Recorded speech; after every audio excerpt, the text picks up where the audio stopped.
Interesting, Boris. Interesting. You know, could you hold this for a second? Thank you very much. Let me tune this just a second right back here. And excellent, excellent. I believe that's got here. Thank you very much. Thank you. I believe that's got it. Oh, well.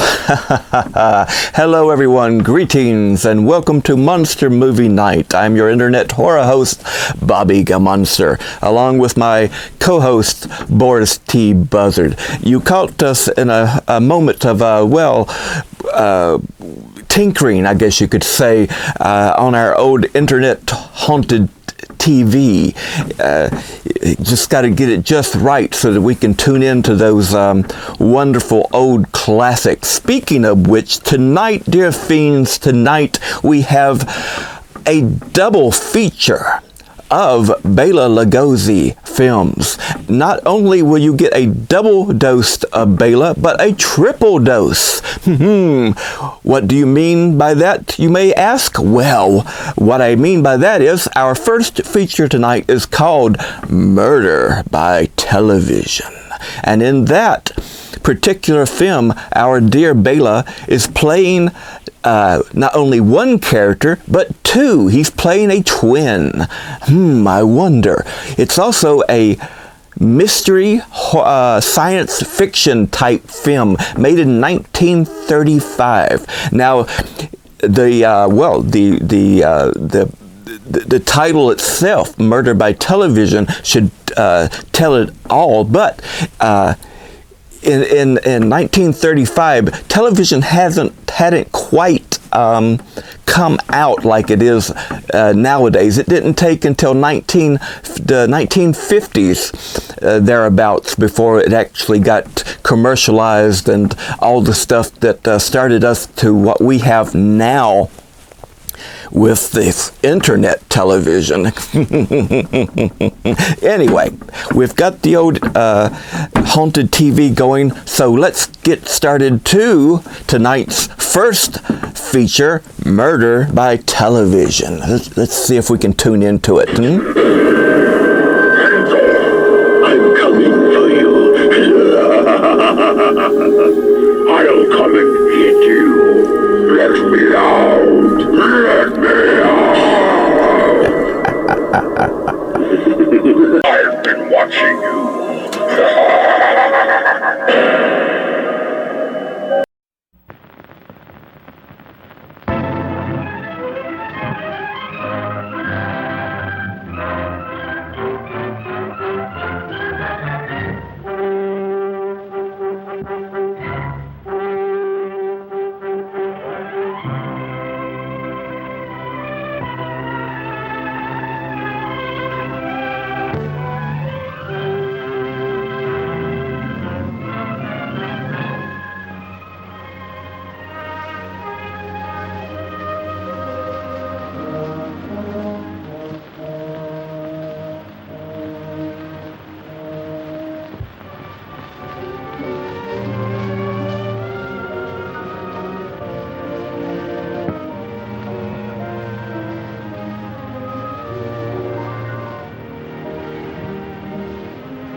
Have you been holding that wire to the coast open?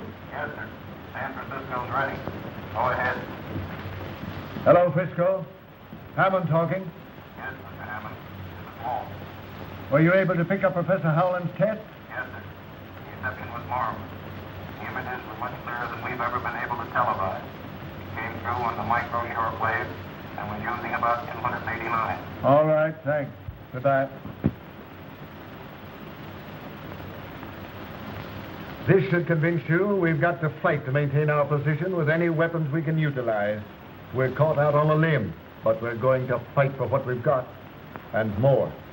What are the chances of our engineers hitting up on the same idea?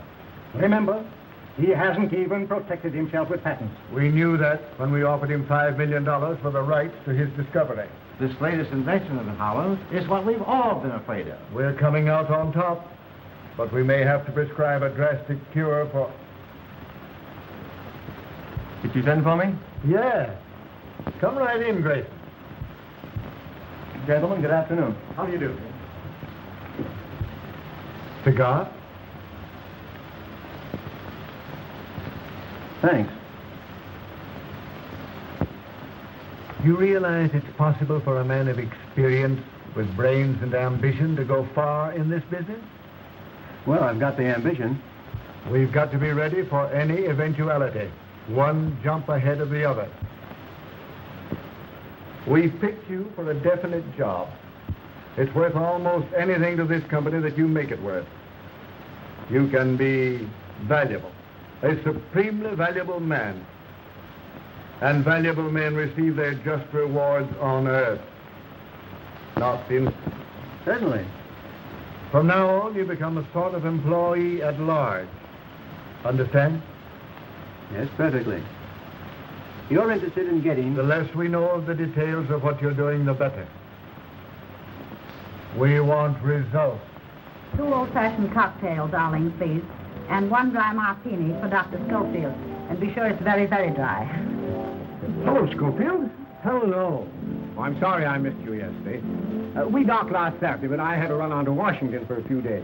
Are you going to be here long this time? I'm sailing again on the 20th. Another criminal case? No. There's a conference of brain specialists being held in Berlin, and they've invited me to address them.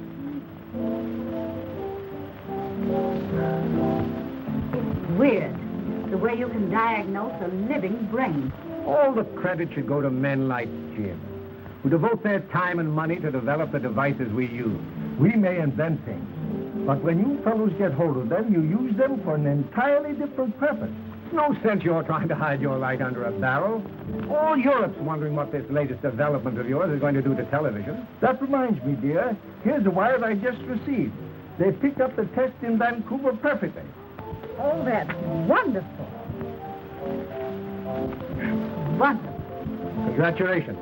This sounds like a meeting of the Mutual Admiration Society. It can't be that you 2 giants of the scientific world are embarrassed at the sight of a little girl like me. Do be sensible, Jim. You think I'm sensible even if Mother doesn't, don't you, Doctor? I think you're Now, be careful. Your professional reputation's at stake. very charming. Thank you.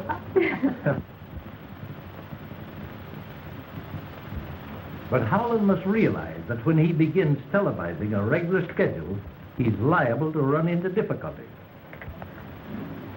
In what way, sir? He may not be so fortunate in securing men like yourself when he increases his operating staff. I don't think there will be any difficulty. You'll admit there is always the possibility of an employee becoming disgruntled over some fancied injustice. Dissatisfaction always leads to temptation. There's always purchasers for valuable secrets. I see what you mean. However, I doubt you'll be able to convince Professor Howland. Think it over. Goodbye. Goodbye, Mr. Barry. Hello. Oh, hello. Package. Really? Please, Time magazine. Oh, here you are.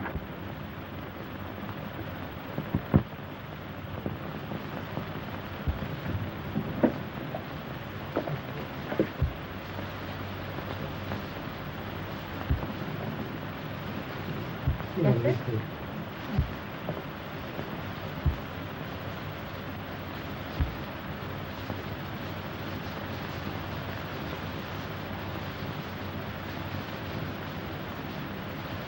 Mm-hmm.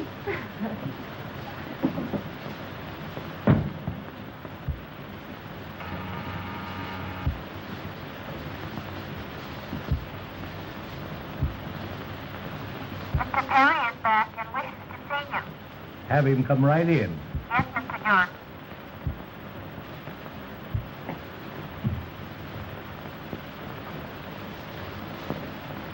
Well, well. This is indeed an unexpected pleasure. Now,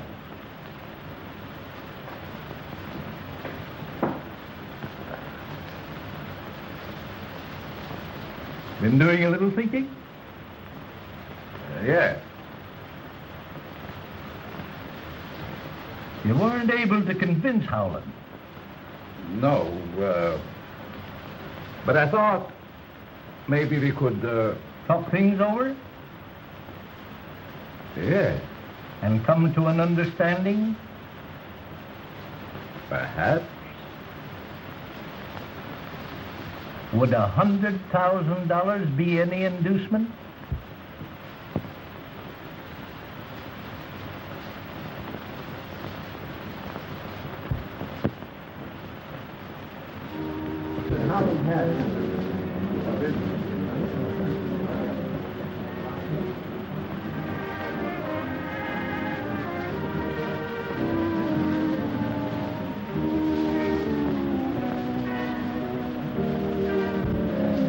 The last word in patriotical television, which I'm going to show you tonight, is so big that I'm really frightened every time I think of it. Why? Too many people realize its tremendous importance. You've had office for it, I suppose. Naturally, every company of any size in this country and abroad has been trying to secure the right to use it as I do, and further, to purchase it outright. Oh, I can recommend this brandy. I think I will. What? Over an island far over the sea, there is a collie whose way... I'm sorry, I couldn't get away. Oh, I beg your pardon. Disappointed? Not exactly, but you see, I promised to meet Dick here right after dinner. And instead, you ran straight into my arms. I did not. Certainly you did. I certainly did not. If I hadn't been here to catch you, what would have happened? I'll show you.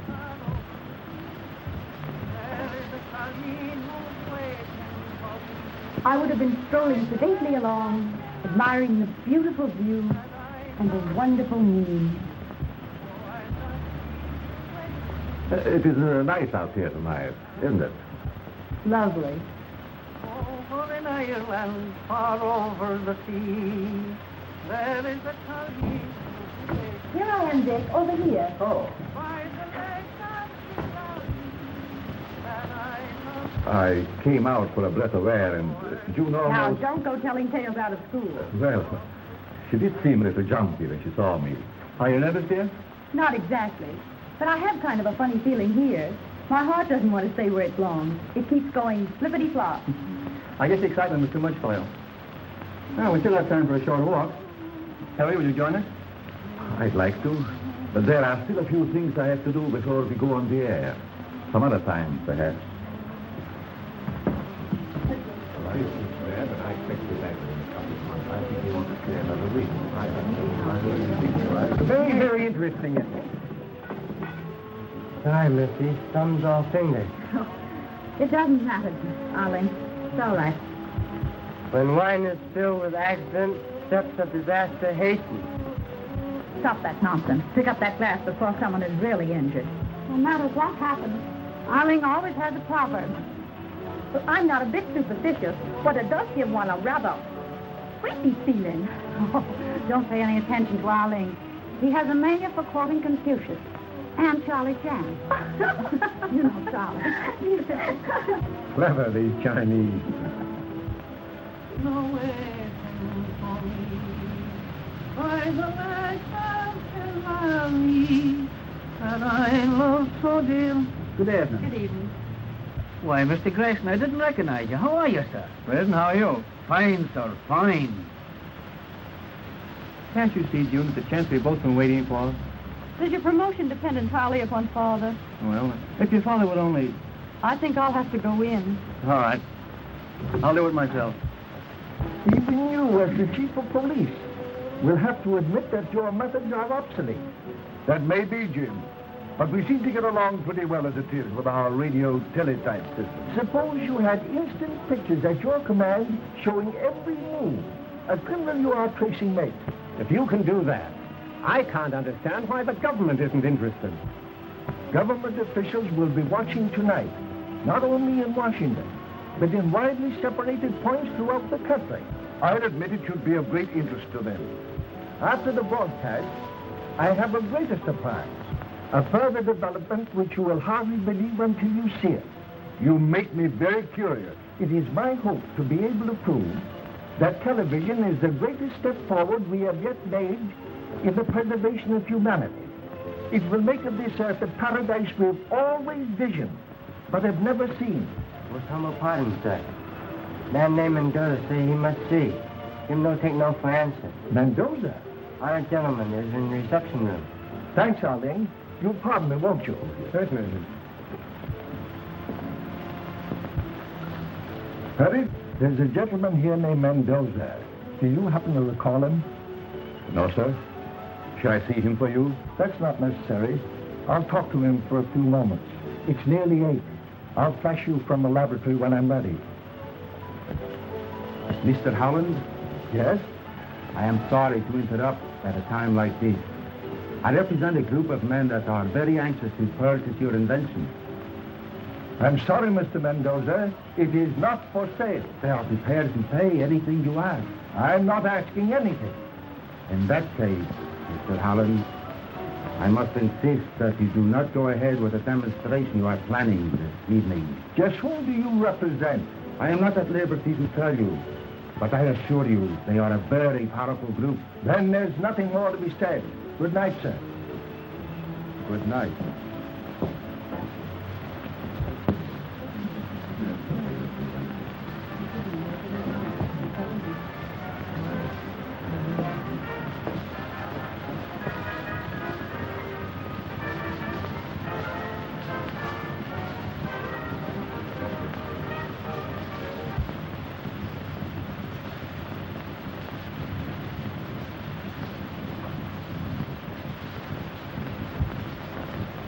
This is James Howland, owner of experimental station ZY3, located at White Plains, New York, televising on a sight channel of 3/4 meter. We are attempting to reach the entire United States direct without the use of relays. Our first presentation this evening will be I Had the Right Idea by Miss Florence, accompanied on the piano by my daughter, Miss June Howland.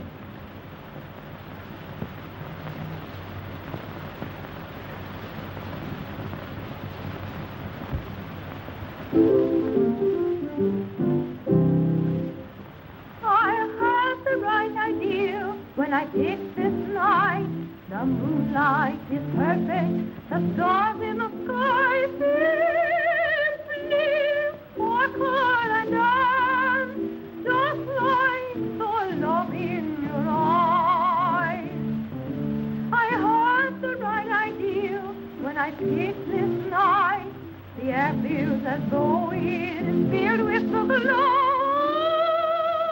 These are romance. I'm in a heavenly trance. Your lips entice me, and my arms fit nicely around you. I'm heading for bliss when words in feeling are spoken, revealing the consummation of a very first kiss. I have the right idea when I picked this night to tell you I love you. I think you're divine, and I want you to be forever just mine.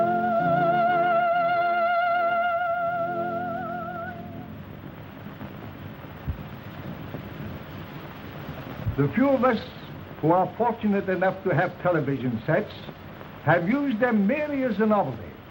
When we had nothing else to do, we tuned in on whatever program we were able to pick up. Due to the almost insurmountable obstacles encountered in the frequencies required and high-fidelity pictures, our transmissions were limited. But these obstacles, I am happy to say, have been overcome. This in itself was a scientific triumph, but still I was not satisfied. I felt that television should be something more than just another form of amusement. Therefore, I continued my experiments. I'm now going to show you the latest developments which deal with the transmission of television in the quasi-optical region. It is now 1:15 in Paris.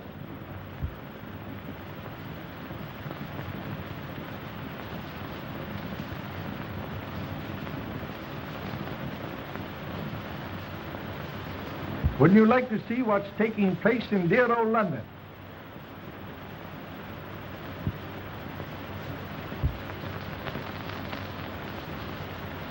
London still has its fog. The fog in London is a little too much for us. Let us try the other side of the world. There's a spot that's very fascinating.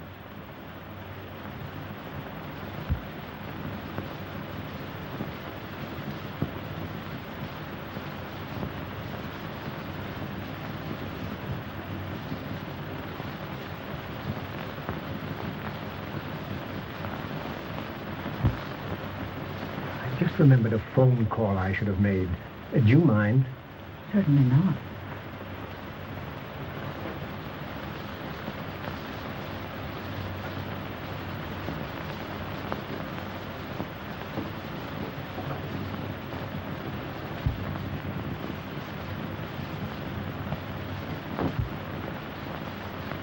Africa is a very interesting place about which we know very little.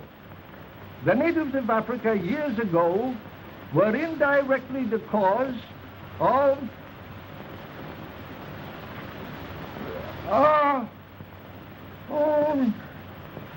civil war. Turn on the lights, Perry. Somebody turn on the lights. Turn on them lights. What's the matter? What's happened? I don't know. Mr. Howland has probably fainted from overexcitement. Oh, but... Everyone, please remain here. It's all right, dear. Say, there's something happened at the Howland residence. Yeah, we're covering it right away. Hello. Kitty Anderson's desk. Get me the Howland residence, quick. No. Me no understand what happened. Hello? What? No, me no can say. Interesting film, eh, my fiends? What, that Bela something else, isn't he? He can even make a murder mystery become spine-thrilling and chilling. Right, Boris? You know, Bela, he not only is known for, well, monster movies and horror movies, but for this type of mystery thriller type movie in itself. He played gangsters, he played scientists of gangsters. He's basically played the mob bosses, and, well, sometimes he's actually played the hero. As figuring out these crimes and things like that. But tonight's feature is about television, and I got a few little things to kind of entertain us and as well as educate here on Monster Movie Night. In 1928, a fellow named John Baird and his company, Baird Television Development Companies and Cinema Television,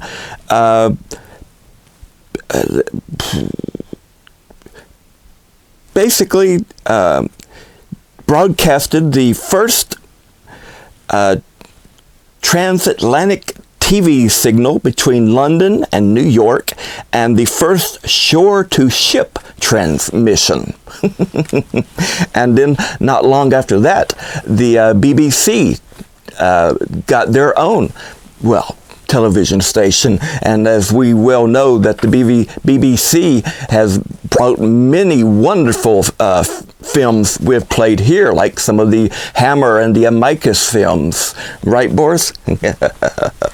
Anyway, let's get back to Murder by Television with Bela Lugosi.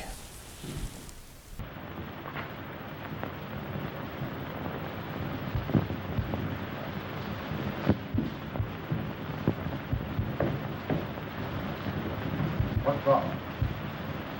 Mr. Howland is dead, sir. Dead?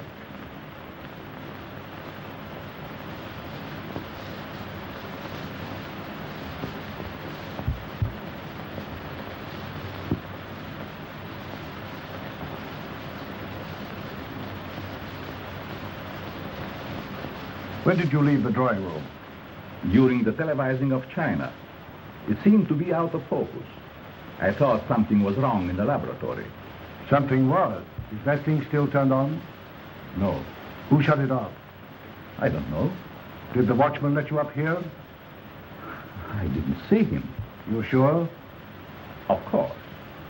You couldn't be mistaken, could you? I said I didn't see him.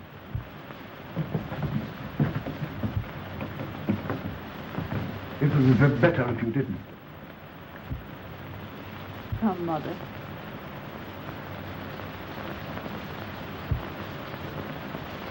It looks to me like... Just a moment. See if you can find that watchman.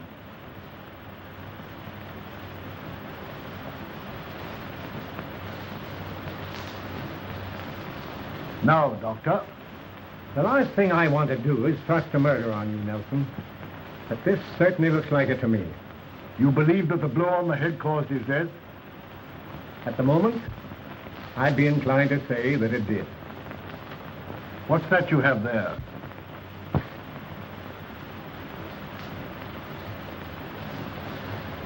Some papers that were on the floor. Is there anything missing? A special cure.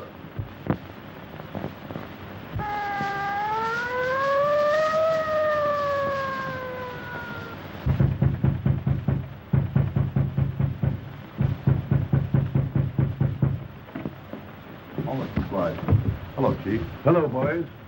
Now, I want a man stationed at each door, and I don't want anybody to leave this house. Fraser, you get a couple of boys and go up to the laboratory. Tell the coroner to phone his report to me here. Yes, sir. All right, refusing to let any of us go. But how could we be implicated? Well, there's no use worrying about that. It's merely a matter of routine. I hope you're right. Is it proper to infer you come on business connected with homicide? Never mind about that. Tell me what you know about Mendoza. So sorry, but humble servant know nothing about honored gentlemen. You sure of that? Regret. Humbly suggest you squander valuable time. Say, tell me, just how long have you been interested in television? Since student days in China. Have honored to be one of 12 students sent all over the world to learn from masters. Did Howland know that? Such matters are not yet presented. Wonderful. Too bad it was out of focus in spots, isn't it? You must be mistaken. The detail was perfect. You're certain? As a matter of fact, I've never seen anything quite so clear. It was a revelation to me. Did you, by any chance, notice anything just after Howland fell? You mean the shadow that flashed on the screen? Yes. Could you tell what it was? It looked to me like the reflection of a person going toward him. Did you see Miss Spencer leave the laboratory? I sure did, with her sweetie. Shortly after that, I started to light me pipe when somebody snaked up and grabbed me from behind. Oh, I'd like to get me hands on him. Think you could recognize him? Appreciate for Howland's invention. Who hasn't? Of course, you're interested in it from a business standpoint. Well, I guess you'd call it that, yes. Then why didn't you stay for the entire demonstration? Well, I promised Joan I'd meet her when she'd finished. Did you? Certainly. Where? At the laboratory, of course. Did you stop on the way or go direct? Well, no. That is, when I left the house, I thought I saw someone moving among the trees. Whoever it was got away. I met June as she came down. Did you return directly to the house? Well, no. Aren't you getting a little bit personal? Come in.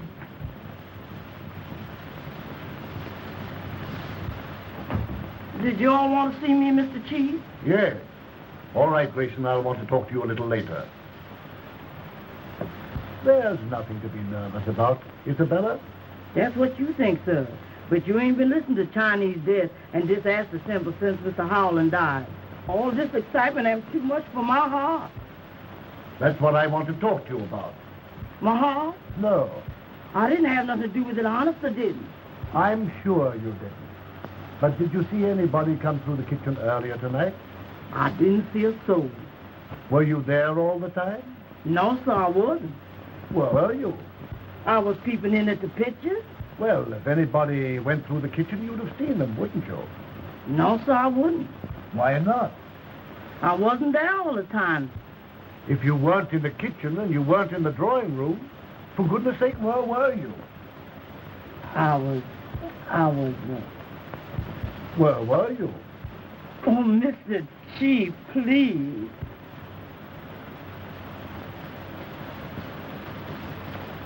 All right, run along, Isabella.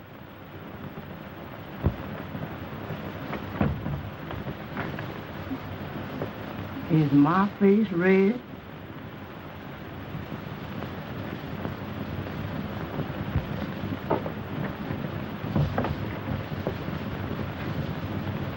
Come on, let's take a look at the rest of them.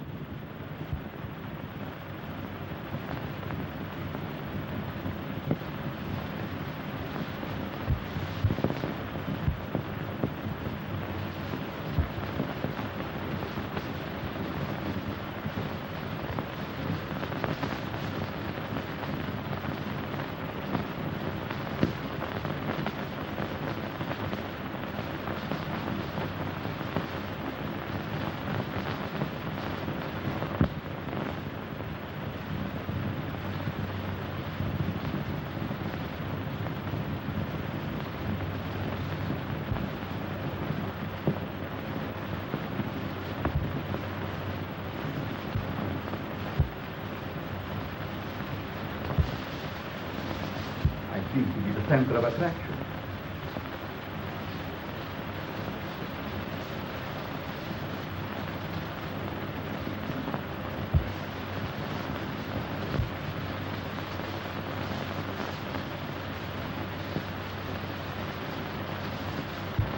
Well, I couldn't swear that any of them was the one. They all look alike to me in that soup and fish get-up. That's all for now, Reardon. Just how long have you been with Howland?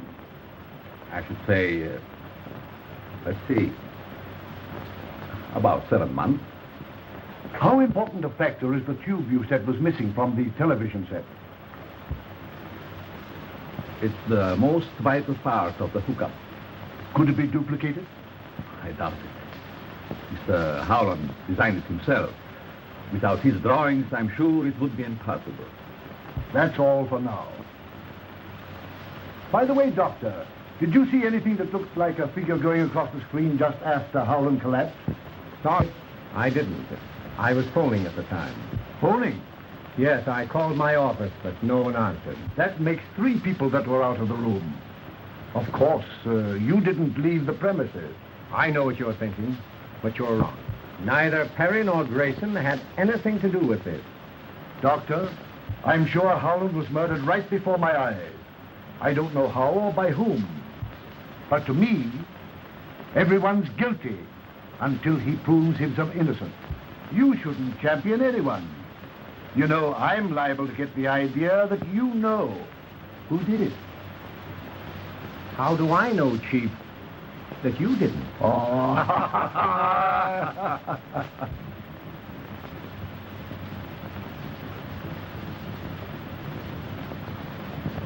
Oh, Lordy.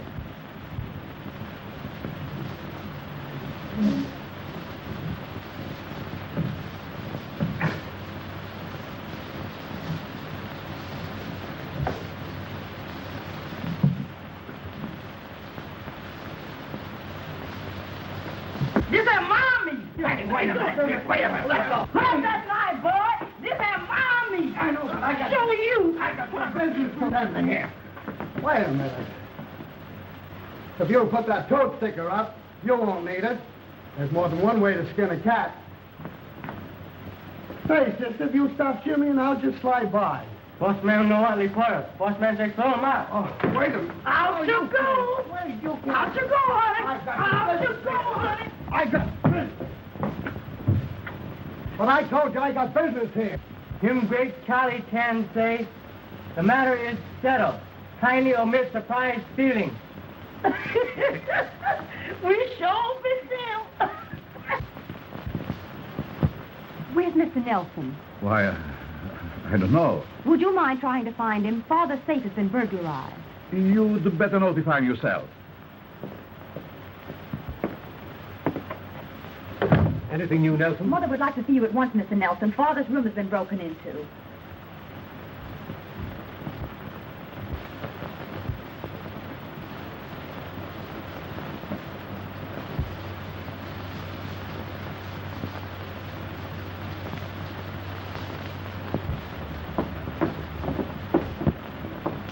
Everything's just as I found it. I haven't touched a thing. Would you know if anything has been taken? I'm sure I can help you, Mr. Nelson. I'm familiar with most of Father's things. If they only wanted to rob my husband, why did they have to kill him? It is very evident that someone in this room removed those prints from Mr. Howland's safe. Everyone is more or less under suspicion, and I'm asking that you all submit to a thorough personal search. A matron will be here in a few minutes, and I am sure the ladies will have no objection. I never knew a policeman was as nice as Mr. Nelson. I suppose the only time you've ever met one was when he yells, "Pull over there, lady. Where do you think you're going, to a fire?" Nobody is to leave this house until those papers are found. I'd advise you, gentlemen, to submit it. Because if you don't, I'll hold every one of you for the next 72 hours. And I assure you they won't be the most pleasant hours you've ever spent. Well, I have no objection.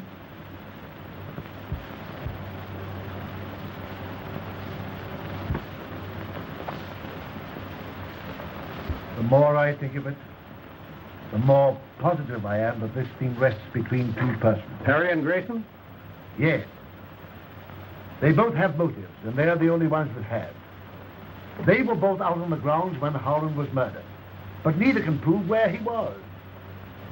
Grayson's ambitious. He's in the television business. He tried to get Howland's invention. He knows it's worth millions. Granted, but everyone here may have reasons also. Or connections with others. And Perry. Who is he and what is he? He's been here about 7 months. He lied when he said the broadcast was out of focus. We found him in the laboratory when we discovered the murder. He's the one that says the vital part of the television set is missing. And now the prints are gone. I'm going to place both of them under arrest and charge them with murder. Now, don't do anything hastily. You remember when I examined Crowley's brain for you about a year ago? Well, what's that got to do with it? I told you at that time the man was a potential murderer? Yes. Your experts sneered and scoffed. Yet within 6 months from that time, he was convicted and sentenced to death. Well? If you will permit me to send for my apparatus, I'll prove to you that neither Perry nor Grayson could have committed this murder. Oh, you're talking sheer nonsense. Well, let me telephone my office and have Alan bring it right over. Oh, all right, go ahead.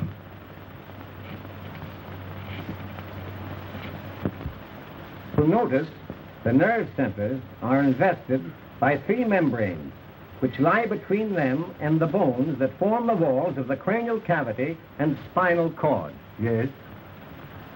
If part of the skull were resting on the medulla oblongata, it would materially diminish the faculties of perception. Does that indicate a criminal tendency? Undoubtedly. Alan, it won't be necessary for you to go back to the office tonight. Thanks, Doctor. I forgot to mention before. There was a call for you over your private wire about 8:30. Oh, that's all right. It couldn't have been anything of importance. Thanks, Perry.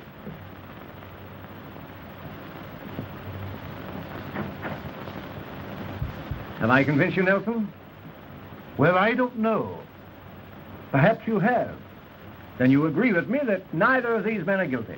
In a way, yet yes, I'll agree with you. The only difference in their brain development is the size, and scientifically, that has no significance.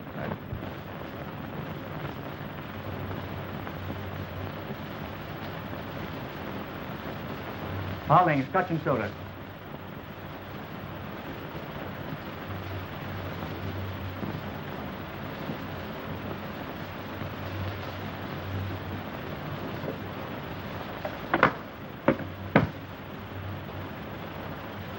Glad I happened across you. The inspector wants to see you. He's upstairs.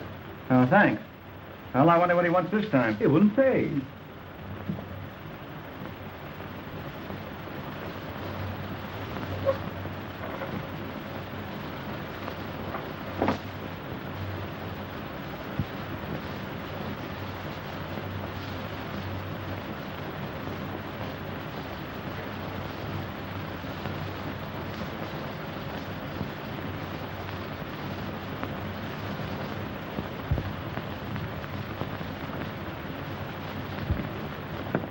Inspector, you sent for me?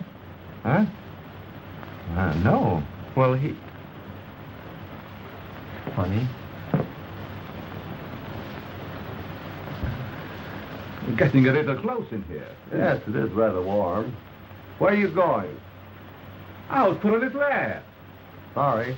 My name is Perry, and Chief's orders, nobody leave this house. Names don't mean anything.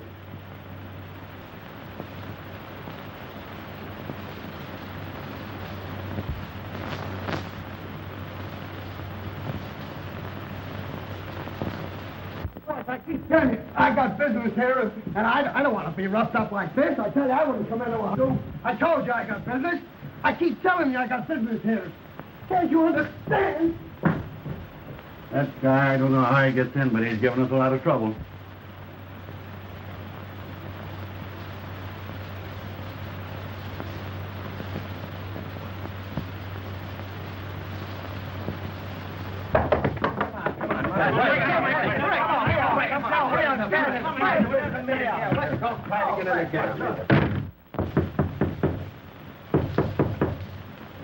You mugs don't quit rapping on here. I'm going to chase you all out of here. What do you want?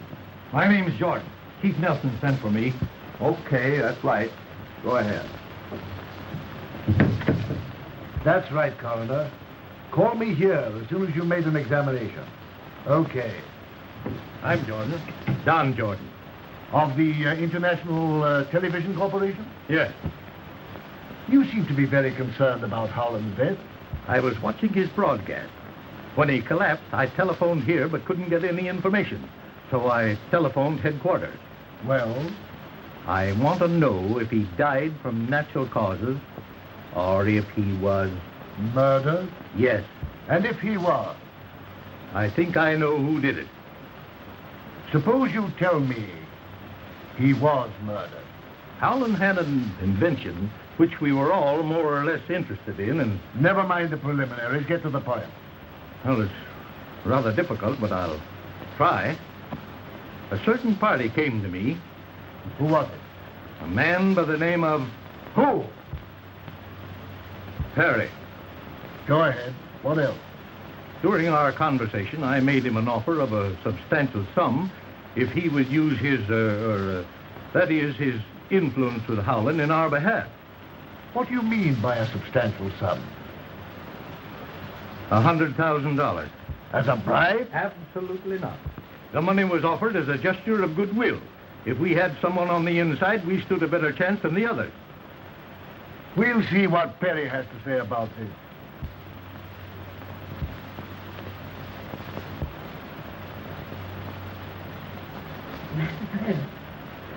Oh, Lordy, Lordy. Oh, Lordy. What's this all about? Master Bear.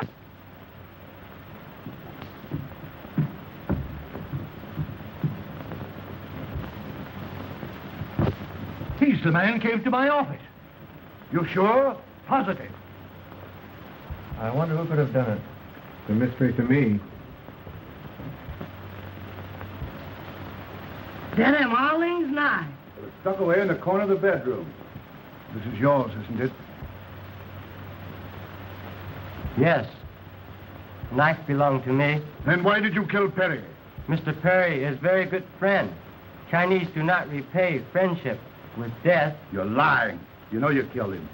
Charlie Chan say, sometimes look frightful liar. Take him to his room and see that he doesn't leave there. Master say, he who takes what gods may send has learned life's most important lesson.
you got this hangar going on for going out to stay? Well, I got business. Yeah? Say, listen to the way I come in. I got business in here. Boys, have a heart. I've got business here. I've got important business here. Well, listen to me, will you? Now, You're out. Now stay out. you might not come in this way, but this is the way you're going out.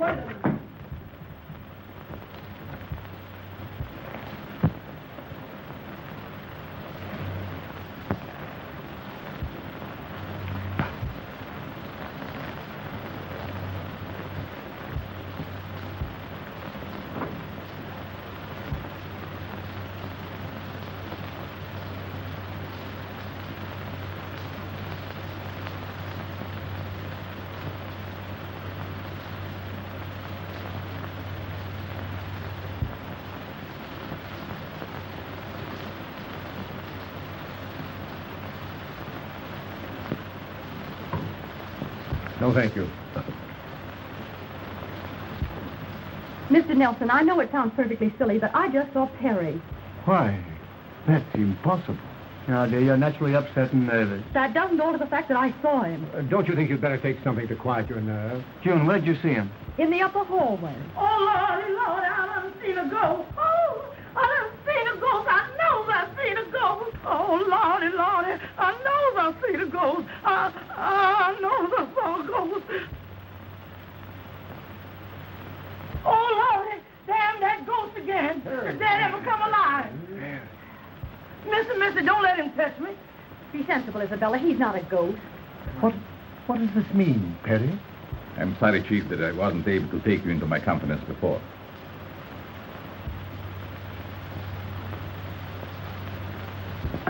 If you're here and alive, who was it that was killed? My brother. A twin. I hadn't seen for years until...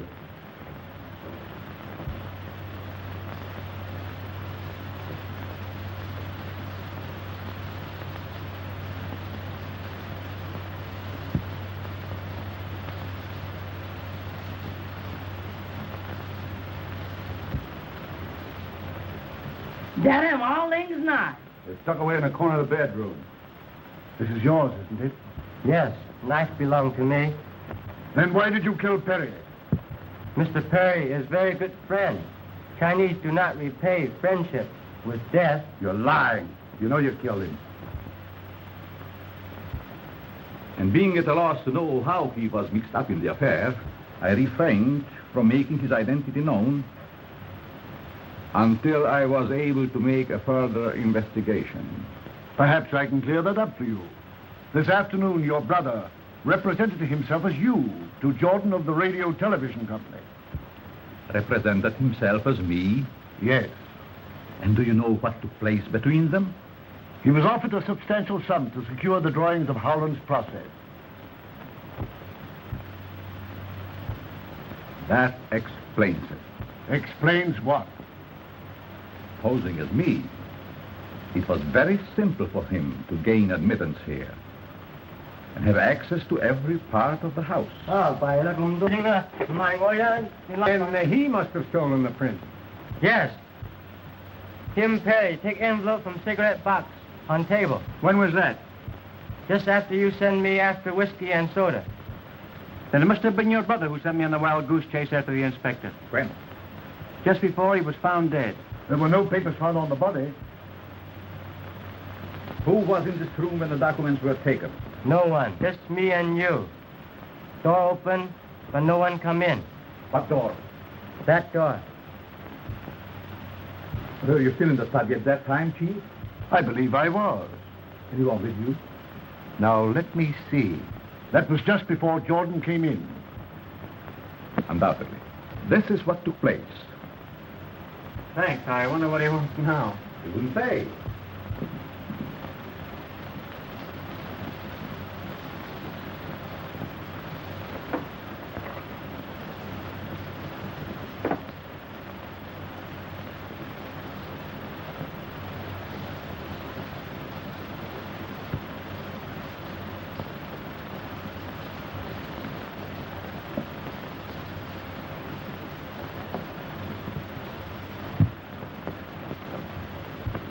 Isn't that correct, Doctor?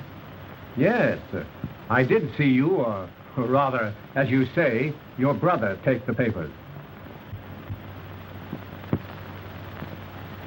Earlier tonight, in view of thousands, Mr. Howland was killed by his own invention. His killing was not accidental.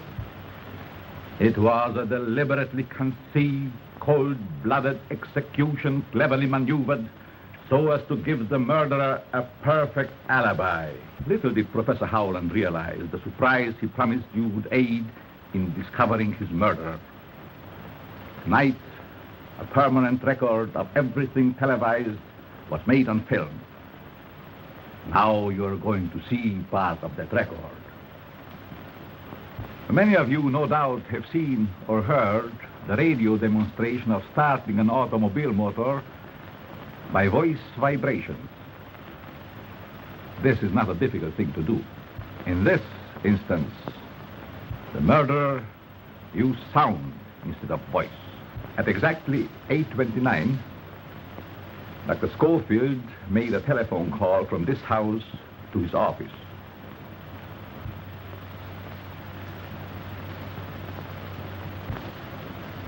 I will now show you what happened.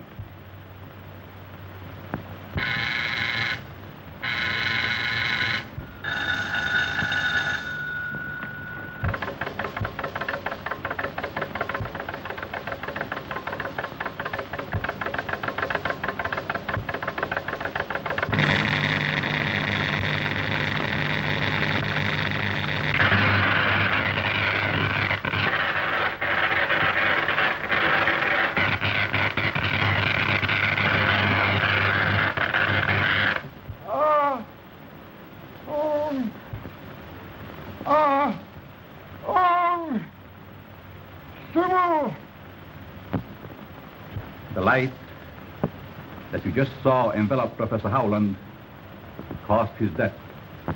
How could such a thing be possible? Dr. Schofield's equipment, which you have just seen, radiated waves direct to Professor Howland's laboratory. When these waves came in contact with those the professor's equipment was radiating, they created the interstellar frequency, which is the death ray. Your contacts with foreign governments interested in television are known. Fantastic.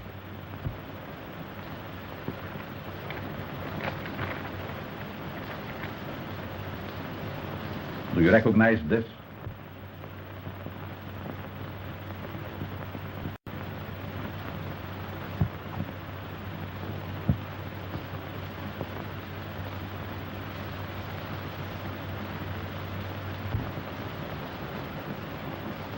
I thought so. May I have that envelope, Doctor?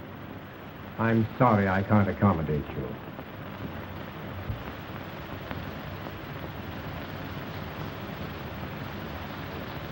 And I object to strong-armed methods.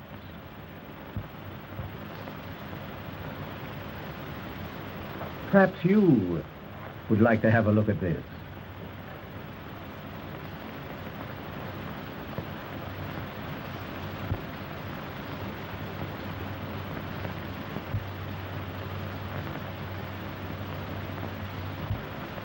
There doesn't seem to be anything in this. Aren't you carrying things with rather a high hand? Not at all.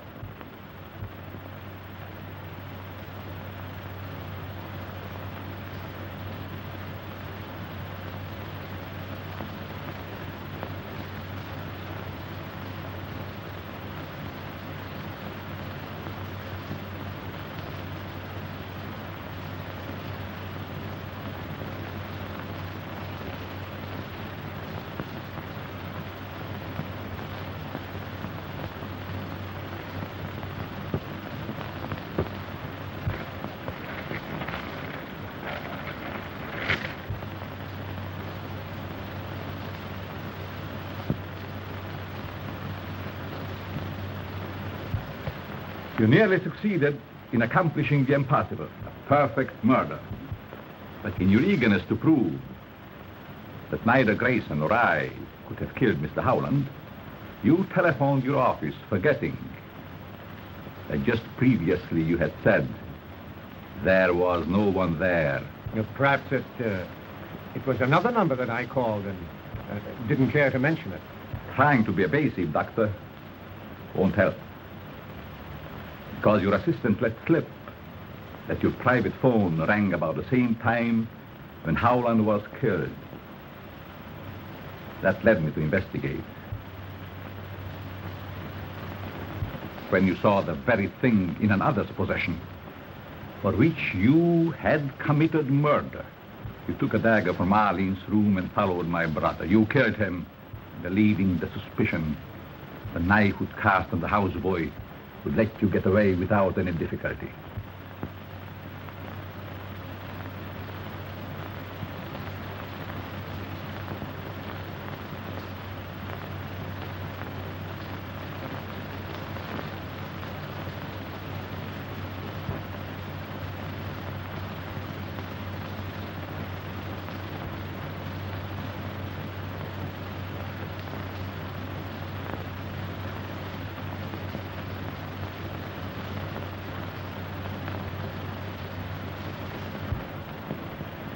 Would you get me a dry martini, Arling? Yes, sir. At once. 2 olives?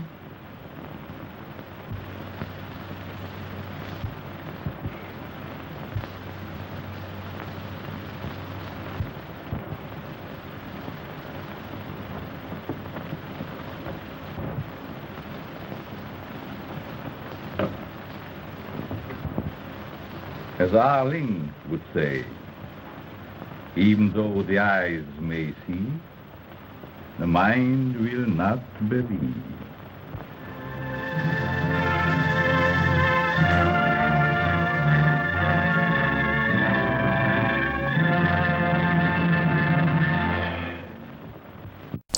My, Boris, did you see that ending coming to you? No, you didn't. It was a mystery to me as well. How about that? Bela had a twin, and of course the twin ended up doing it. So basically, Bela in this one was hero and villain all at the same time. Well, that was interesting. But with the thrills and the chills are not through yet. That's right, we have another mystifying mystery starring Bela Lugosi in Bowery at Midnight. Let's see if we can find fingerprints and help Bela out and see who did it. He may have done it in this one as well. We don't know until we find out. Shall we, Boris? So let's go to our second feature in our double feature of Bela Lugosi Night, Bowery at Midnight. Did your mama tell you not to turn on the TV at night? How dare you!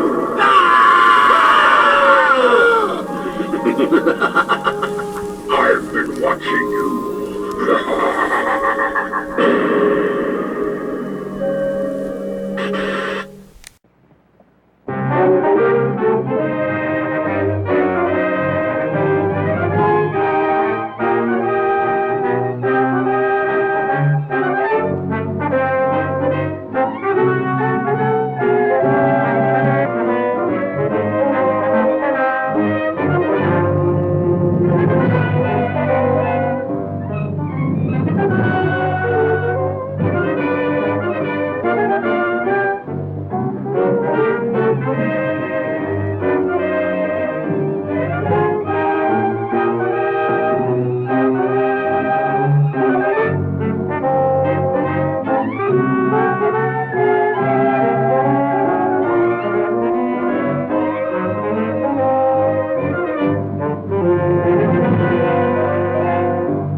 paper fingers stolen.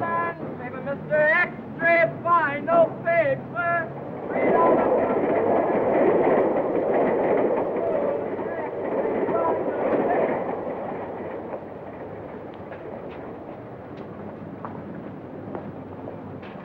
You shouldn't smoke that. It might stunt your growth. All right, you got it. Go ahead, smoke it. Nah, I'm saving it for after dinner. Dinner? You mean you got a place for a handout? Sure, over at the Friendly. The Friendly what? Ain't you ever heard of the Friendly Mission? You sure can get some swell soup there, and no questions asked. Yeah? Well, what are we waiting for? Come on, pal. Well, there it is. Ain't it pretty? Just like I told you. Gorgeous. And the guy who runs it is a soft touch. Yeah? Wouldst thou partake? Wouldst?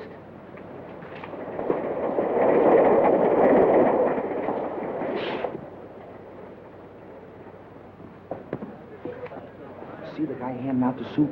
Yeah. He's the guy who runs the joint. I'll give you a personal introduction. Gee. Oh, incidentally, buddy, where you from? From? Oh, I'm a transient. Oh, okay.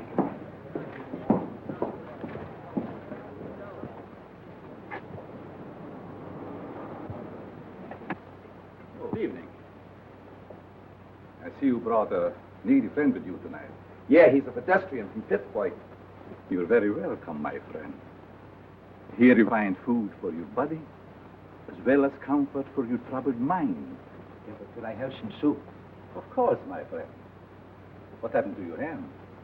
Oh, that's nothing. I just hurt it a little bit. Oh, just the same, you better take care of it. Miss Melbourne, here's a patient for you. Yeah, but what about the soup? Never mind, there's plenty of soup here. I'll just change your bandage for you. Yeah, but I... Oh, it'll keep. Oh, you're in good hands. Make it cold.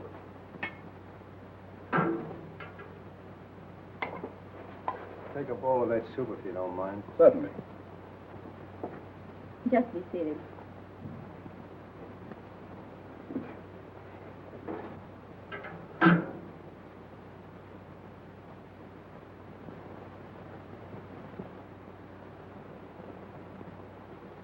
I'll take it off.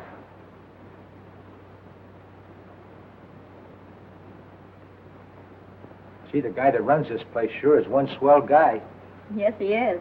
Most places you go to, all they want to do is save your soul. Mr. Wagner realizes a man can get awfully hungry just doing nothing. You bet he can.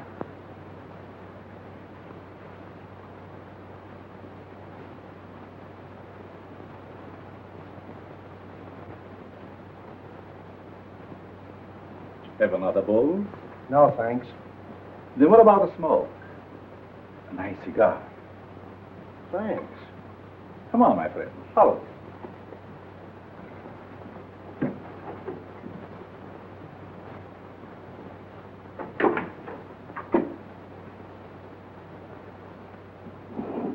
Help yourself. Thanks.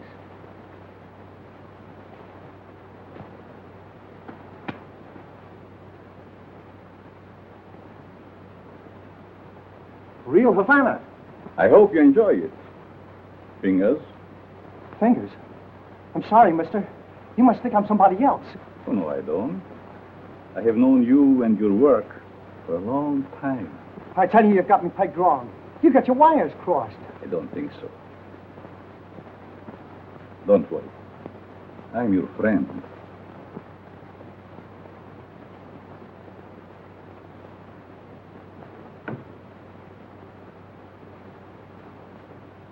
Step into my private office.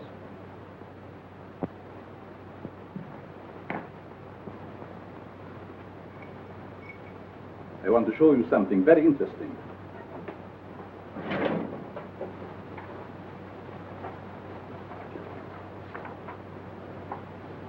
What about this?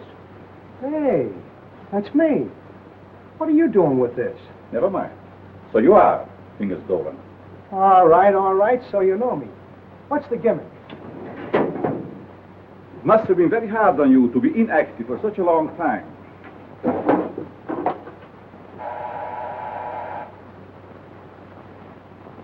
that is all in the past. I have great plans for you. Yes, Carl. Hello, Doc. Send Mr. Stratton up immediately when he arrives. Yes.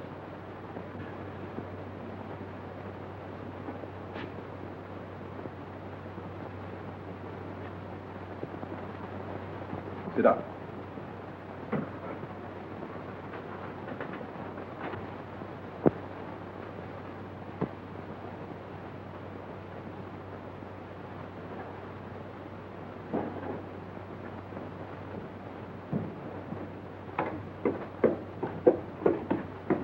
Hi, Doc.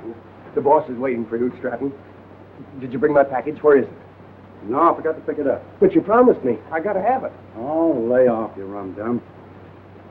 Here it is. I knew you wouldn't let me down. Thanks, Stratton.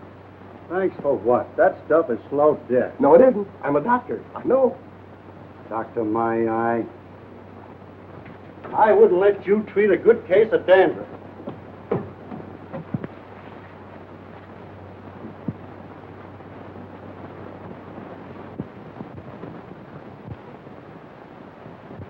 When you see Mr. Stratton, I'm sure many things will become clear to you. Fingers Dolan. Trigger. I thought you were still doing time. Glad to see you, son. What are you doing here? Mr. Stratton works for me. You see, I like to bring old friends together. Stratton, huh? Yeah. Got a new moniker. There is more than a new name in it for you if you join our little partnership. Look, you birds. I know I'm not as quick as I used to be. But these are still quick, aren't they? Sure. Are we going to crack a box tonight? Mr. Stratton, don't be so crude. You mean you lay out a job, case the place, and I tune the dial? The language is rather picturesque. The meaning is perfect. And there's nobody like Carl for his end of the job. How do you like that? A flop house for a blind. Well, you guys had me coming and going.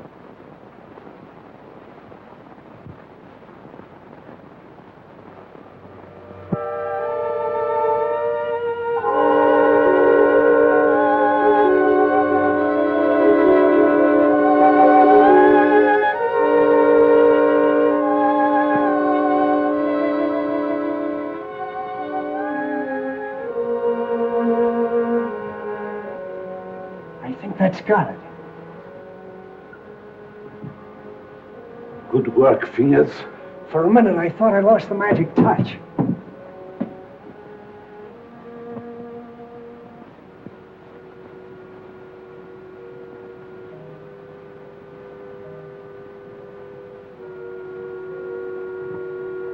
It's okay. Fingers, it's his job. Now it's your turn, Stratton. Fingers? You heard what I said. But he's a valuable man. He was a valuable man. Hey, are you guys kidding with that talk or what? Do your job, Stratton. But Carl, Get off your nerve. Go ahead. Please, please don't kill me. Give me a chance. I only did as you asked me to. I can show you how. Oh!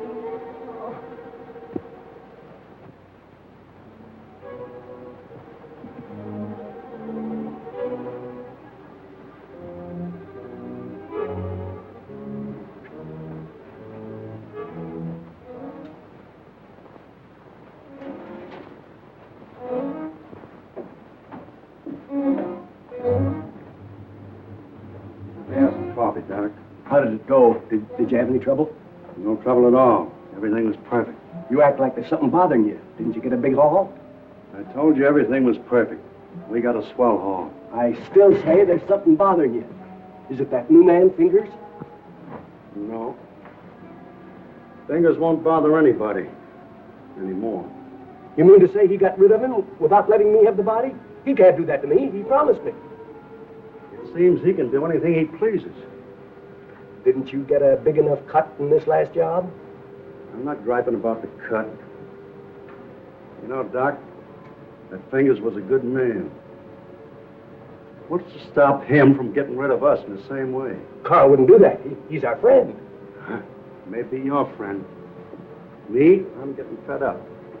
You know, it ain't healthy to talk like that. I don't scare so easy. Some of these days I'm going to tail him and see what he does today. A couple of men tried that before you, and now they're buried.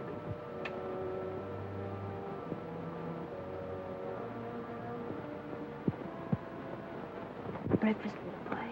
Come on. Now say good morning to Mommy. Good morning. Come on, say good morning. How about feeding your hungry husband? Certainly, darling. And I have a surprise for you this morning. And I have a surprise for you, too. You finished your book? Oh, another present. To remind you of my love. Oh. They are beautiful. Just like you, my dear. But they must have cost an awful lot. Nothing is too good for you, my darling. How can you afford to give me such expensive gifts and so often? To what better use could I put the money from my writing? You should save your money. It's not jewels I want. It's you, your companionship.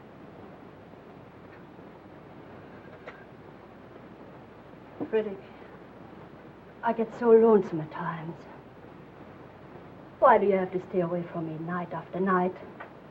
How much longer are we going on like this? Not long, my dear. Research for my new book will be finished soon, and then we go far away from here.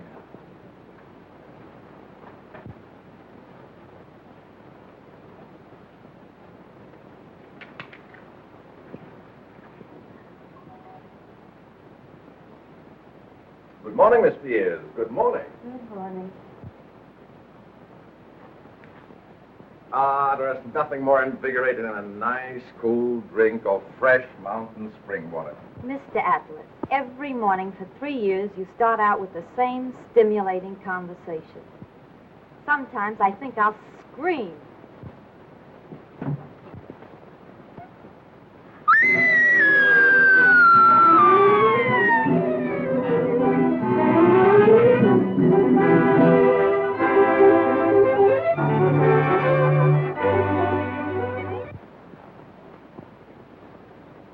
This series of robberies is definitely the work of a homicidal maniac. Leaving the body of an accomplice on each job proves that. Some of you uniform men are up for promotion. It's up to you to earn it. As far as the plainclothes men are concerned, they better be on their toes, or they'll find themselves back in uniform. That's all.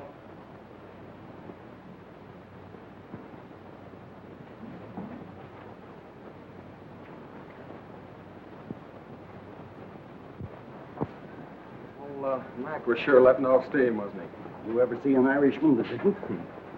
Oh, I'm going to be missing all this soon. Say, you start drawing that pension next month, don't you? Yep.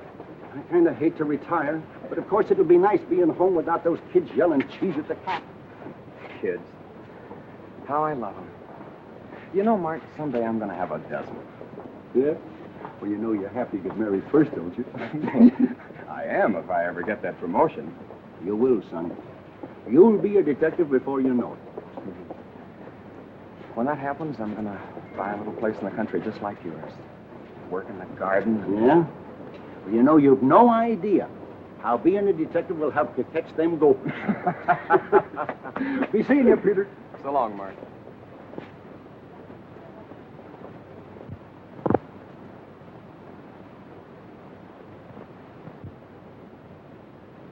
The study of abnormal psychology recognizes paranoia as one of the most dangerous types of insanity.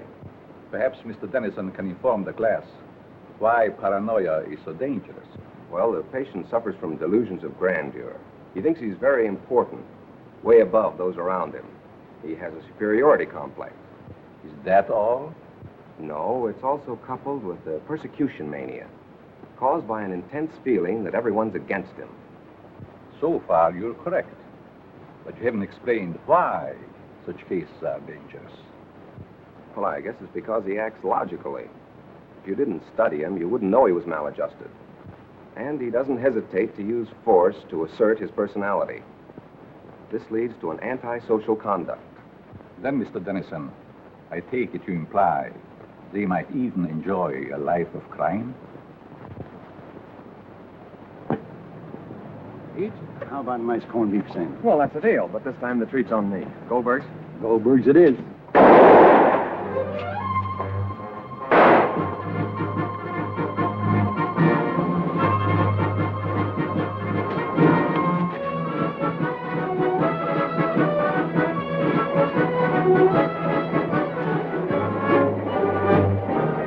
With that hood's Frankie Mills.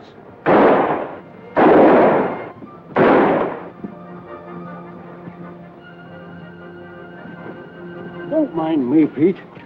Get after him. He's your promotion.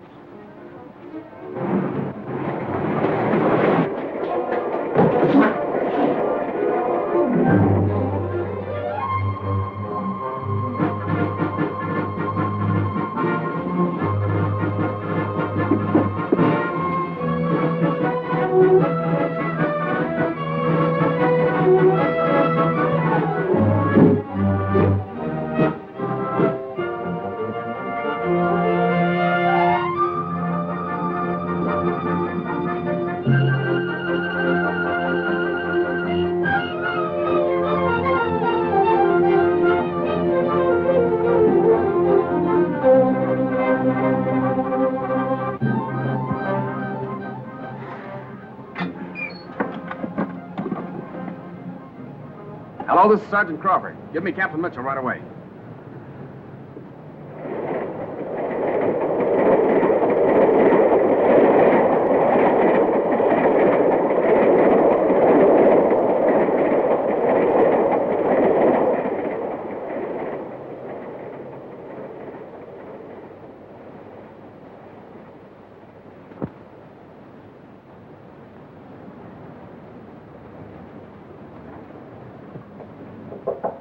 Come in.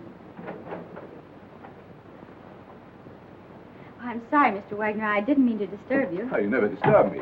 What is it, Judy? Well, I thought I'd consult you before ordering the supplies. If we need them, get them regardless of cost. Those unfortunate souls depend upon us. We must not fear them. I thought you'd see it that way. I'll attend to it at once.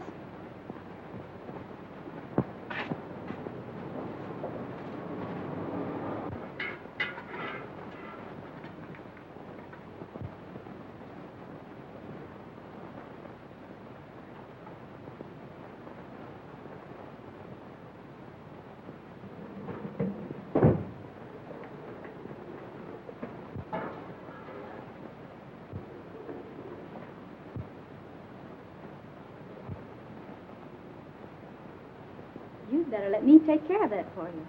I can take care of it. It might become infected. Let me clean and bandage it for you. Oh, don't worry. I won't hurt you. Right this way.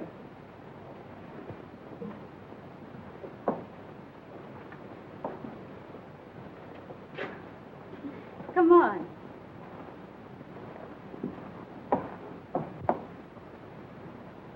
Now, if you'll just sit down here, I'll fix you up right away.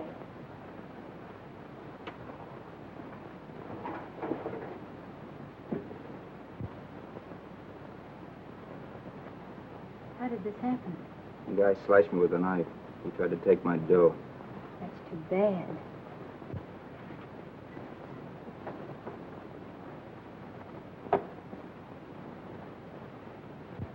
This will sting just a little bit.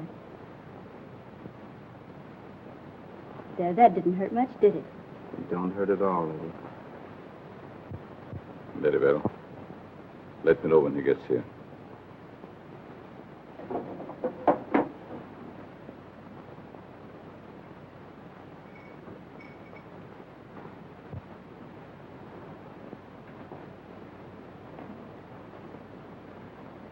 There. There's some nice hot soup out there. That is, if you care for any. Thanks.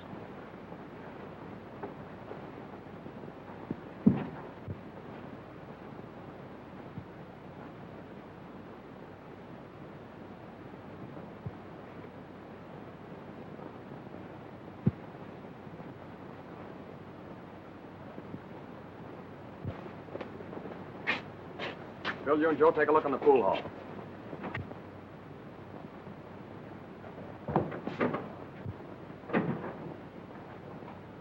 Yes? What can I do for you? Keep your mouth shut. Well, if it isn't Frankie Mills. It's too bad you recognize me, mister. What's the matter?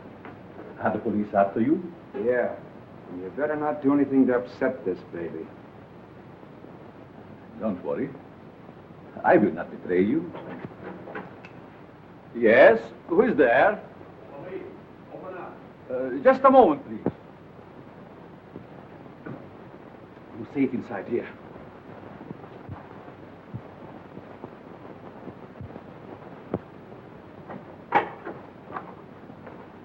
Good evening, Sergeant.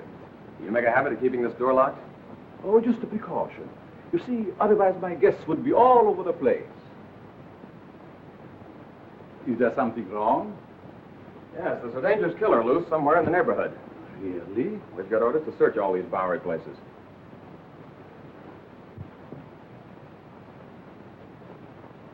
I'd be glad to show you around.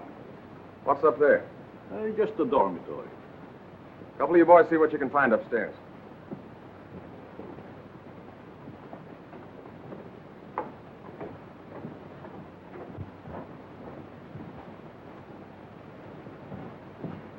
Is there anything wrong? Yes, the police is looking for someone and thought he might be hiding here.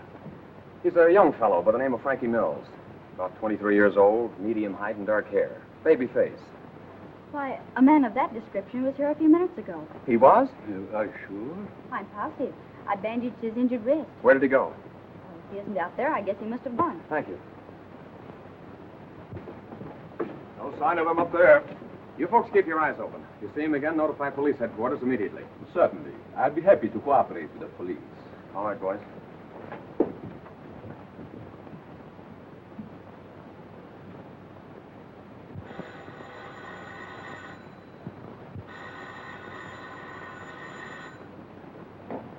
Hello? Yes, Mother. But I can't leave now. Well, all right. I'll be home in about an hour.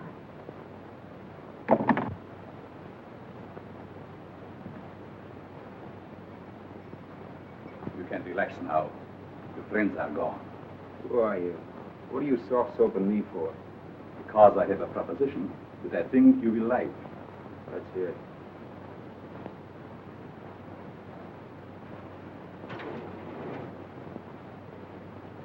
What do you do? Make this stuff? No. This represents the difference between my intelligence and the dull minds of my fellow men. What gives with that? Just my house phone. Hello? Tell him to wait. I'll be right down. How would you like to join my organization? Sure. Why not? My associate is downstairs. I want you to meet him.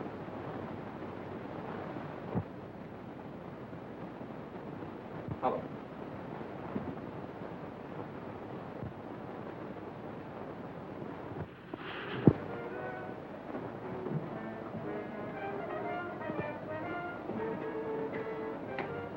Stanton? I want you to meet Frankie Mills. Frankie Mills, huh? No wonder the neighborhood is full of cops. This is my janitor. What's the matter with him? He's afraid of you, naturally. The way I like it. What are you afraid of? Don't get gay, kid, just because you're handy with the heater. It seems we all have our little fears. All but you, Frankie. You wouldn't believe it, Stratton, but I am afraid of you. That's a hot one. Don't laugh. I'm afraid of you because you lost your nerve. What'd I do? Frankie, if you want Stratton's job, you can have it now. Don't fall for that line of talk, kid. He'll cross you like he has everybody else.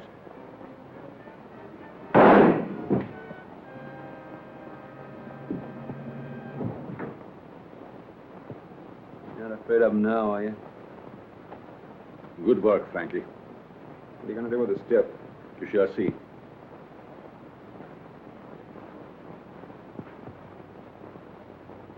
Take care of Mr. Stratton.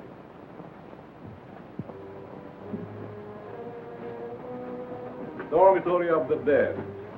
Never saw a guy with more angles.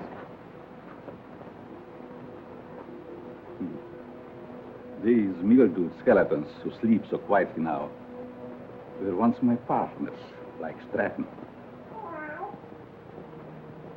Doc, how often have I told you to keep that cat from desecrating my graves? Let's go, Frankie. Our place is not with the dead. Their work is done. Ours is just beginning. Don't take too long, Doc. Is that guy a real doctor? Yes. Once he was a great doctor. Now he's just a human derelict.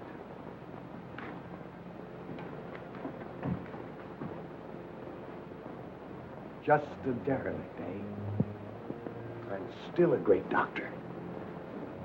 And I'll prove it.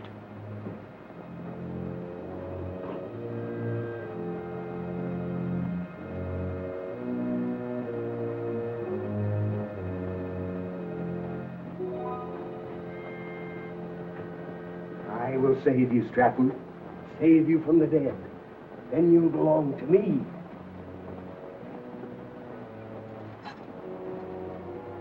Please, Richard, she'll be home any moment now.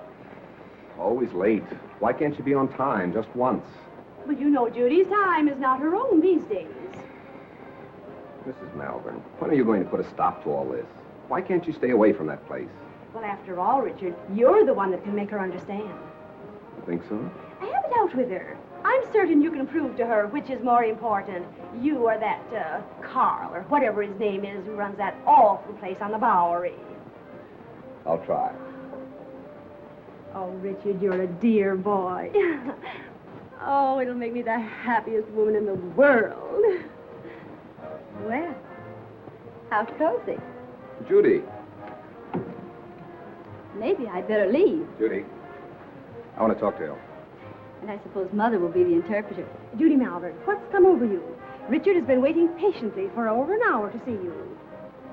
Of course, what is it? Good night, Mom. Sit down, Ellen.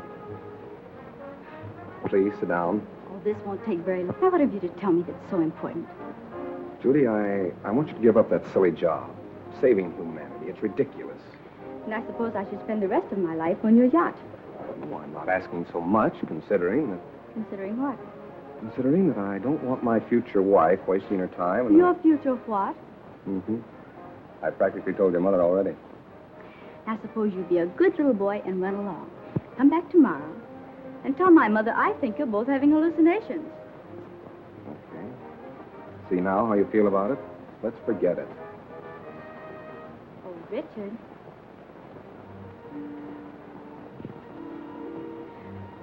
I'm sorry. I didn't mean that. I guess it's just because I'm so tired. That's just it.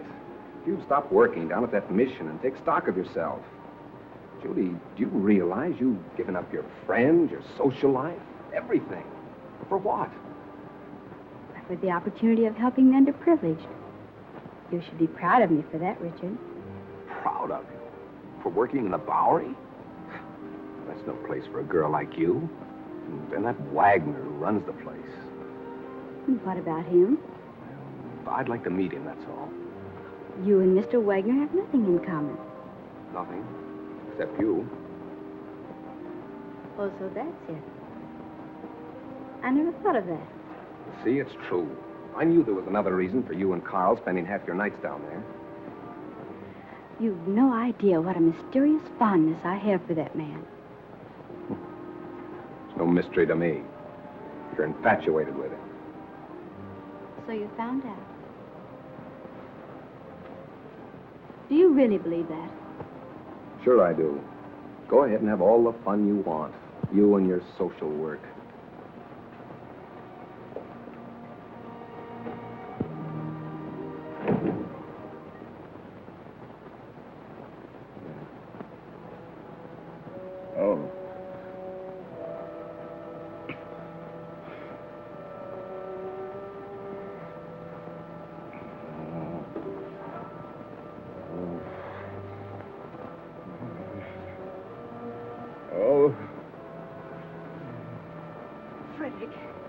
Frederick, wake up, darling.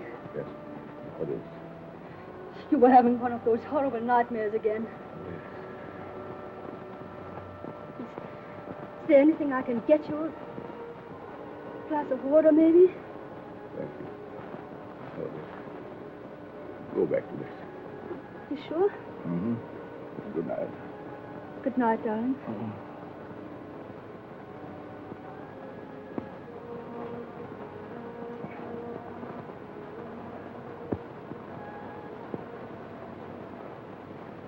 Ladies and gentlemen. Oh, Professor. Yes? I'd like to ask a question, if I may. Certainly. Well, it's about my term paper. I suddenly realized that I know very little about real people. What gave you that idea? Well, after all, you can't learn about life cruising around on a yacht. You see, I was thinking of writing what a man thinks just before he dies. It's very unscientific. That's what I mean. So with your permission, I'd like to change to a paper on... Feel qualified to handle it. By all means, make that your subject. Thanks a lot, Professor.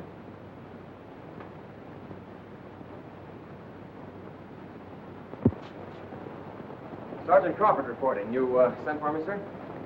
I did. Crawford, I want you to turn in your shield. Turn in my shield? You heard me. By the time Johnny Martin's recovered, he'll be on the retired list. Requested his shield be given to you. Trust you know your first assignment. You bet I do.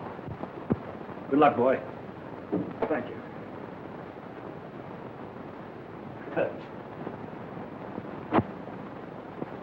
Yesterday that I'd be working with Frankie Mills on a high-class job. Yes, each day brings its little surprises. I meet you later, Frankie. You know where. I'll be all set.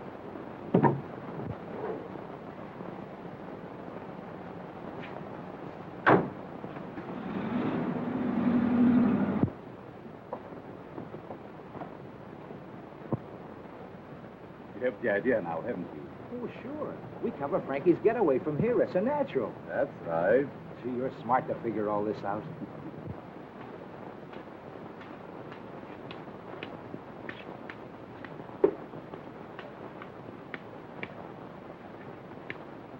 Sorry, mister. You'll have to keep moving. Just keep on.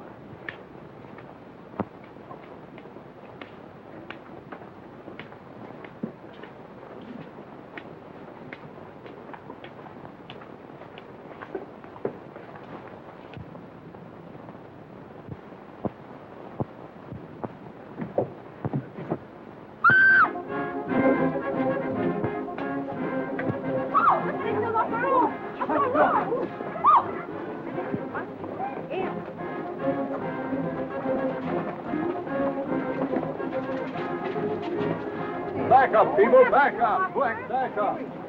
Come on, move back, move back. Keep those people back over there. Is he dead? Police! Police!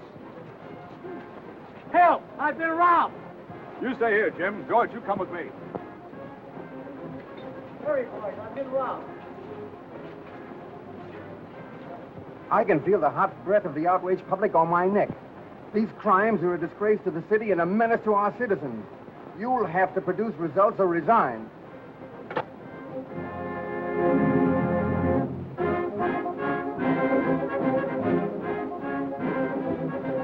Chief is on the warpath. We've got to deliver the goods, or we'll all be pounding the pavement. I want the Bowery searched from one end to the other. Yes, sir.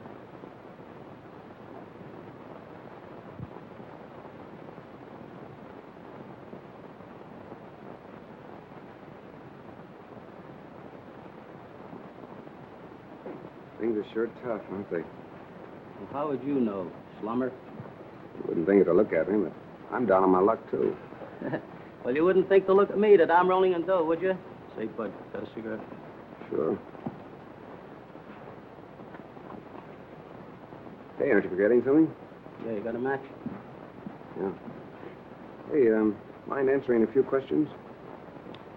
Well, don't you run up and down Park Avenue. Go on, beat it.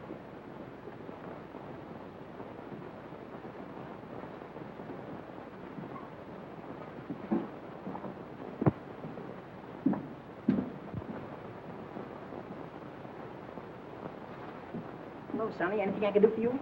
Yes, I want to try that suit on in the window. Of course, you can try it on, but not in the window, in the back. Oh, that's a nice piece of material. What's it? Can you make me look like a tramp? Can you imagine that? He wants to look like a tramp just coming into my place. Listen, Sonny, I want you to understand this is a first-class establishment. How much is that suit? You want to rent or buy? I want to buy.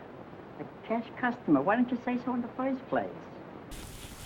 You know, Boris, Bela was such an avid thespian that, and he loved his role as Dracula so much that at his death he was buried in his costume, his Dracula costume, as you can see.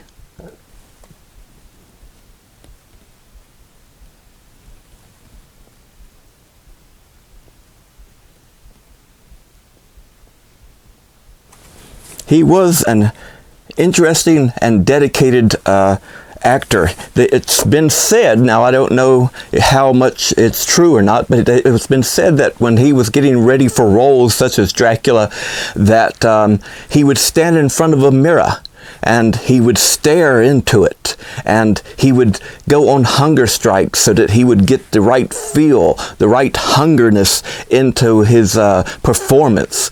And there was a mention of another film where he was locked in a cupboard, and supposedly he had, the company that he worked for had a hypnotist come in and supposedly hypnotize him to make him feel like he was actually being locked in a small space to help him with his performance. I don't know how much any of that is true, but it's been heard through the grapevine, and it's most certainly interesting. And of course, regardless of or not, Bela Lugosi was most certainly an interesting man and actor, and we're so glad that we were able to have him in our filmography, our history of films of horror and monster and mystery, this type of thing. So let's get ready to go back to Bowery at midnight. Let's see if we can find anything here to help out with. Boris?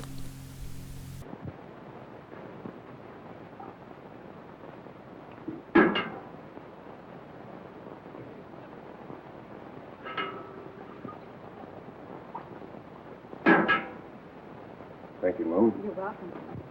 Richard, what on earth are you doing here? Judy, you give me away. Where did you get that suit? I sold our yacht. Is this your idea of a joke? Look, Judy, I want you to help me. I'm going to write a term paper on the psychology of the underprivileged. Underprivileged? Why don't you try the Millionaire Club? I'm on the level, Judy. Remember what you said last night? I've been giving it a lot of thought. I think that... I'm sorry, but you'll have to move on. I'll talk to you later.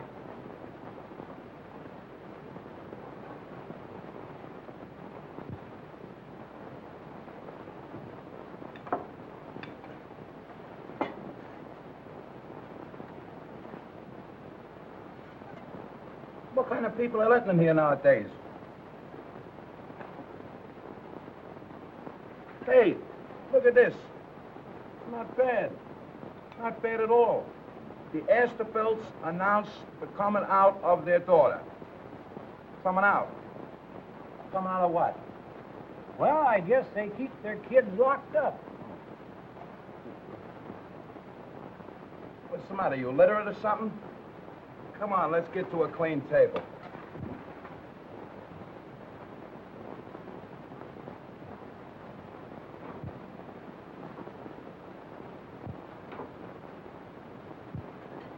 Professor, what are you doing here? I beg your pardon? I mean to say that you're not Professor Brenner. Brenner? I'm afraid you're mistaken, young man.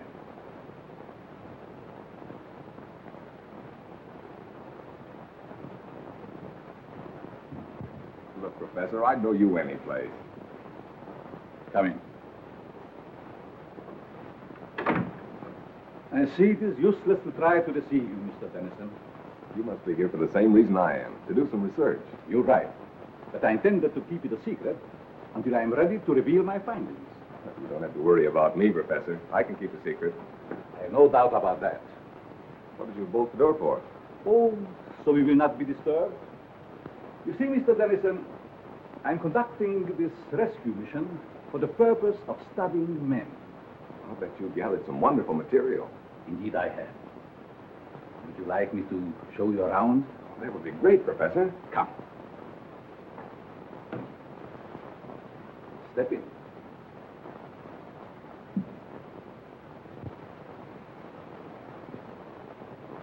This is my private office. Here you will find a world of valuable information. I imagine I could. But we'll go into that later. First, I would like you to meet some very interesting characters.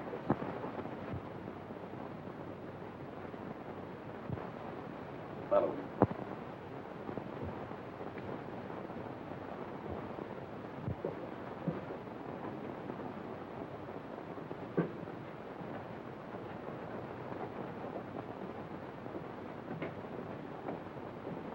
Mr. Mills, I want you to know Mr. Dennison.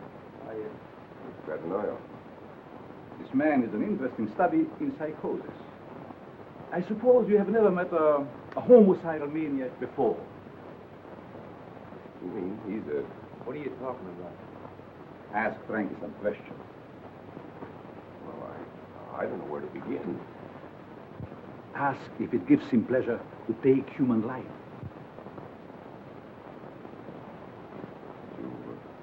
You enjoy killing people? Sure. They get in my way. Come. Over here, you will see a perfect specimen of schizophrenia. Doc, get up. Would you like to question him? I guess not. I see you're losing your enthusiasm, Mr. Dennison. Perhaps I should ask you your own question. What question? The one you brought up this morning in the classroom.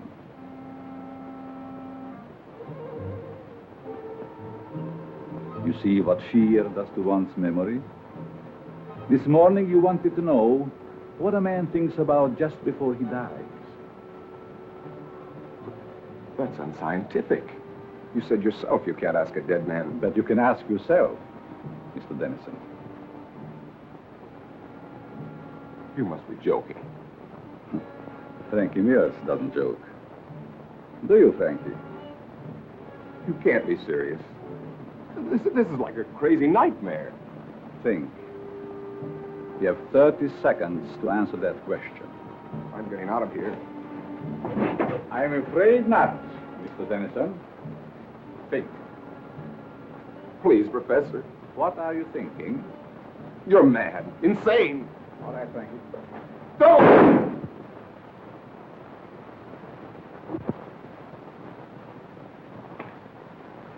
It's all yours, Doc.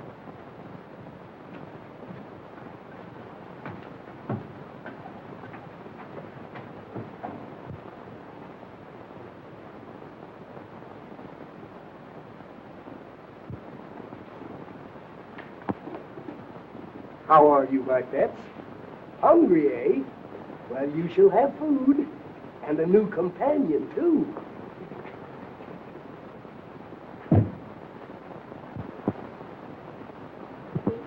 Judy.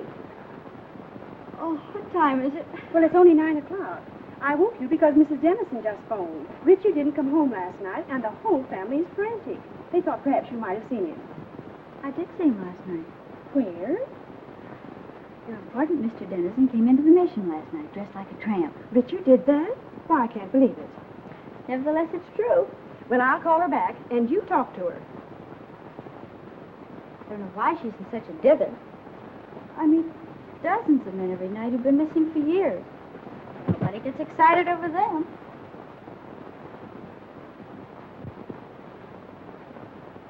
Hello, Mrs. Dennison. This is Judy. I just wanted to tell you not to worry about Richard. Yes, he was doing research in the Bowery last night. Oh, Judy, the Bowery? Oh, how can you say he's all right in a place like that? But nothing could possibly happen to him down there. But I don't think that's necessary. Just a minute. She wants me to go to the police. Well, perhaps you'd better, dear. But it's so ridiculous. We'll do it just to make her feel better. All right, Mrs. Dennison. I'll go.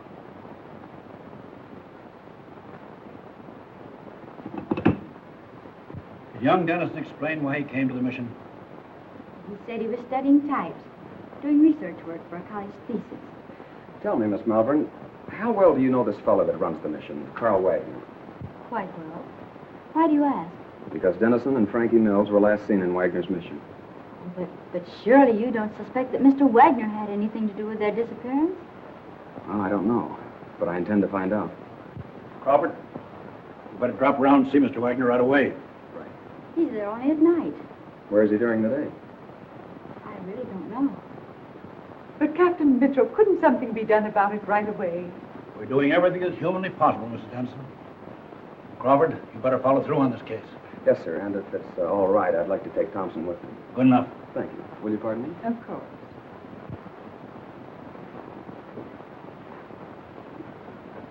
That him, lady? No.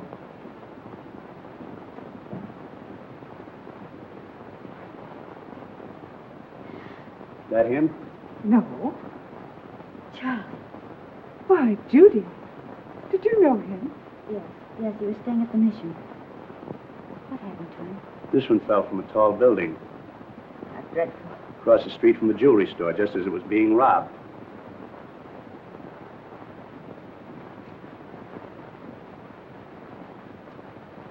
I'll send you a copy. Pardon me, is this Professor Brenner's office? Why, yes, it is. May I see him? Oh, I'm sorry, he isn't in. I believe he just left for home. I wonder if you'd give me his home address. Well, I can't give out that information. I'm Detective Crawford from police headquarters. I wanted to talk to the professor about one of his students, Richard Dennison. Oh, I see. Well, just a minute and I'll give it to you. Here you are. Thank you very much. You're very welcome. All right, Thompson.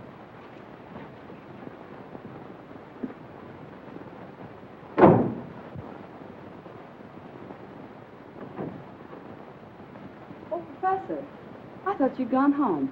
There were two men here to see you, policemen. Police? Yes, they just left. I'll try and stop Never them. mind. Did they say what they wanted? They wanted to talk to you about Richard Dennison. I gave them your home address. Was that all right? Yes. It's quite all right.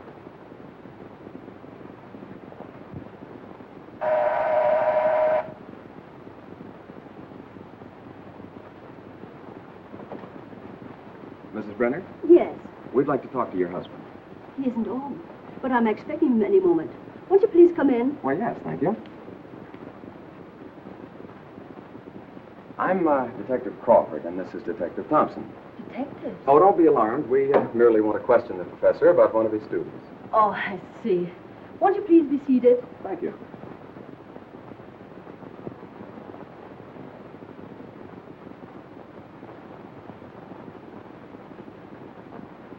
Is this the professor? Yes. A lovely picture, don't you think? Yes, it is. Thompson.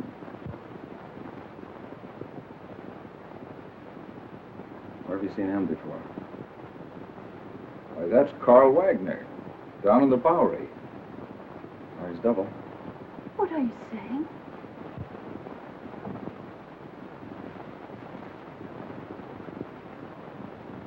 Mrs. Brenner, have you ever had reason to suspect your husband of leading a double life?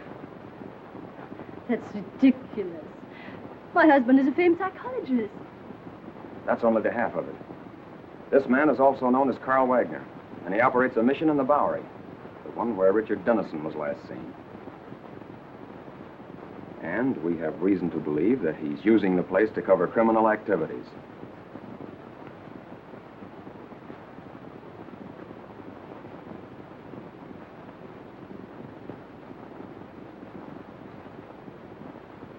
That explains his nightly absences from home.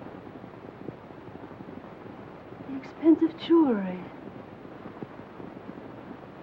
And those horrible nightmares.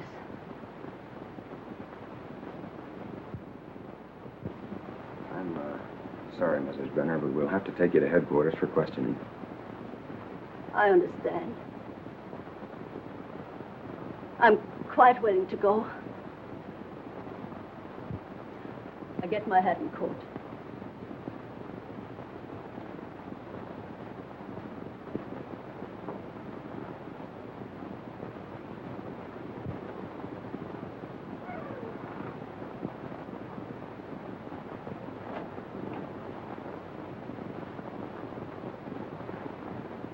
Captain Mitchell, this is Pete Crawford. I'm at the Brenner home.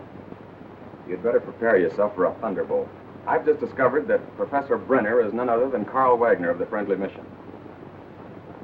That's right, and we're bringing Mrs. Brenner in for questioning. Yes, sir. Oh, Thompson, you'd better run her in. I think I'll stay here and pick up the professor. Long enough to get that coat.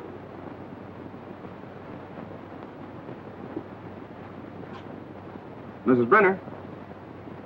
Oh, Mrs. Brenner.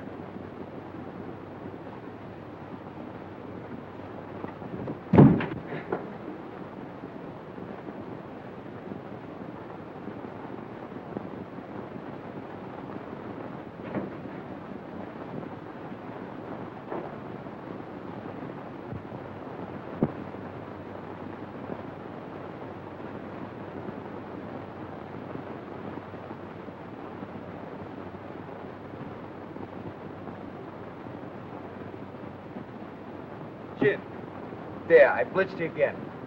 That's 7 times in a row. Afternoon, Miss Judy. Good afternoon, boy. Getting to work kind of early, ain't you? I have things to do.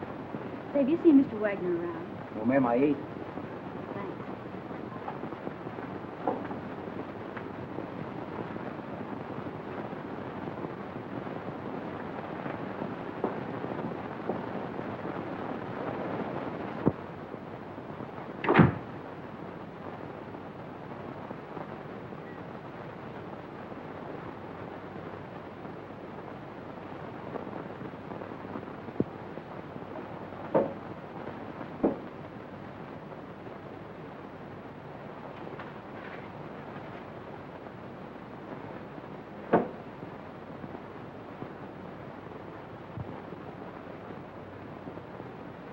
Doc, Hello, Miss Judy.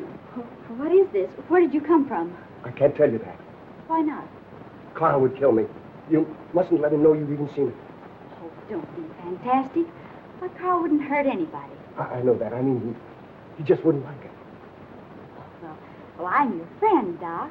You know you can trust me. I know that, Miss Judy. And I want you to do me a favor. I'll be glad to. If you show me what's behind that bookcase. No, I mustn't. Carl wouldn't like it. What was it you wanted to do? I want you to get a prescription filled for me. Will you? Right away? It comes in small bottles.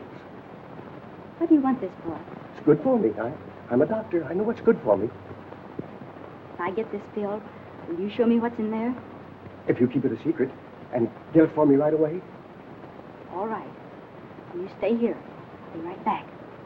What do you got? Oh, that's another 1,000 I owe you. That's 6 G's altogether you owe me. What do you mean 6? 5. 6. 5. Trying to make a liar out of me for a crummy 1,000. Why, I'll take you and... Will you do me a favor, please? Sure, Miss Judy. Run down to the drugstore and get this prescription filled. Yes, ma'am. Glad to. Sorry to break up your game, but he'll be back soon. Oh, that's all right. You just saved me $5,000.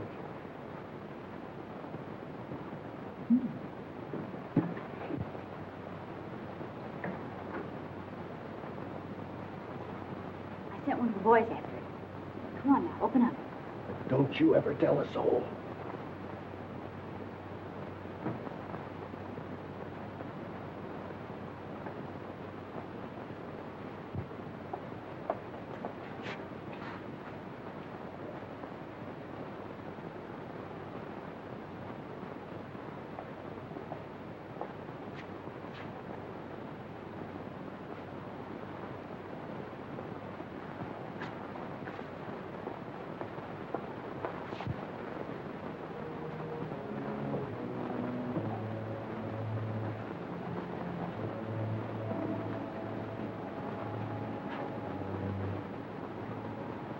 See, it's just a cellar. Let's go back now. What's behind that door? It's just a little closet where I keep brooms and things. It's only my cat. But you can't keep her locked up like that. Oh, she likes it in there. Don't be silly. She's crying, poor thing. Open the door. I can't. You must go now, Miss Judy. Not until you let the cat out. No. You must go back.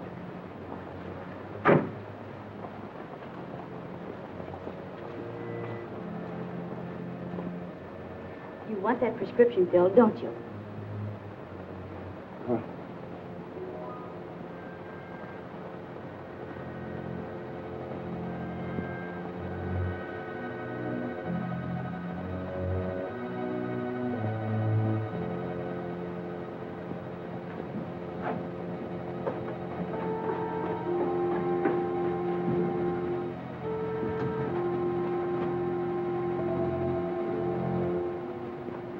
This is horrible.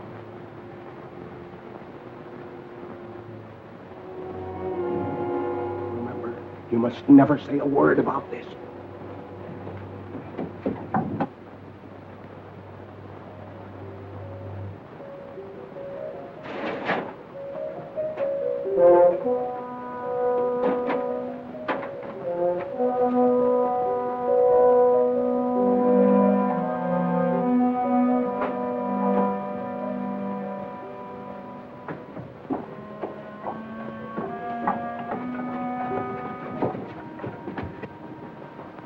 Why did you allow her to come down here? He had nothing to do with it. Keep quiet.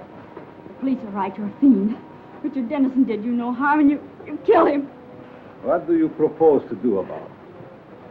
Here is a little surprise for you, Frank. You didn't tell me the gal was in on this deal. She is not. So you know what to do. Nothing doing. Don't tell me that you are getting sentimental. Killing women ain't a part of my racket. Do what you are told. Why don't you let her alone? She didn't do anything. Oh, shut up, you fool. Take care of the girl, till I get the stuff. Outside. All right, you boys, play out of here. Outside.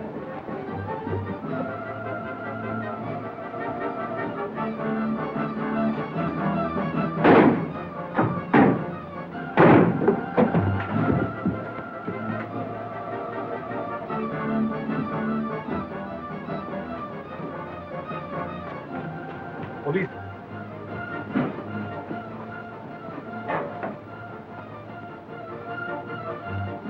Come, let's hurry.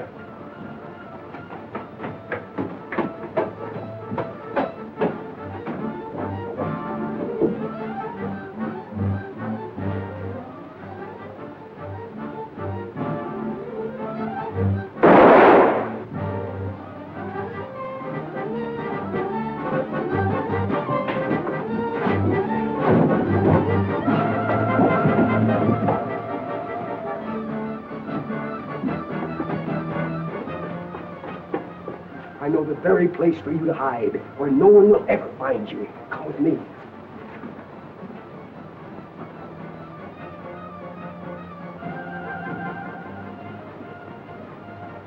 I prepared this for just such an occasion.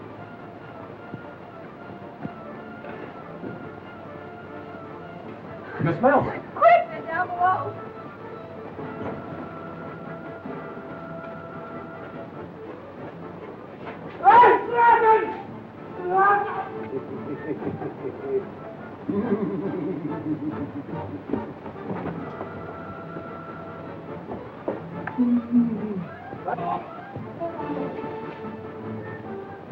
Well, that takes care of the professor.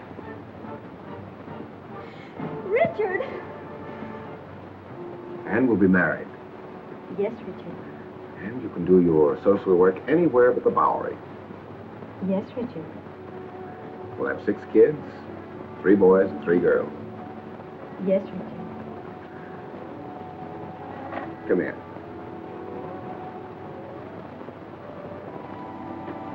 Can't you do anything besides say, yes, Richard? Yes, Richard.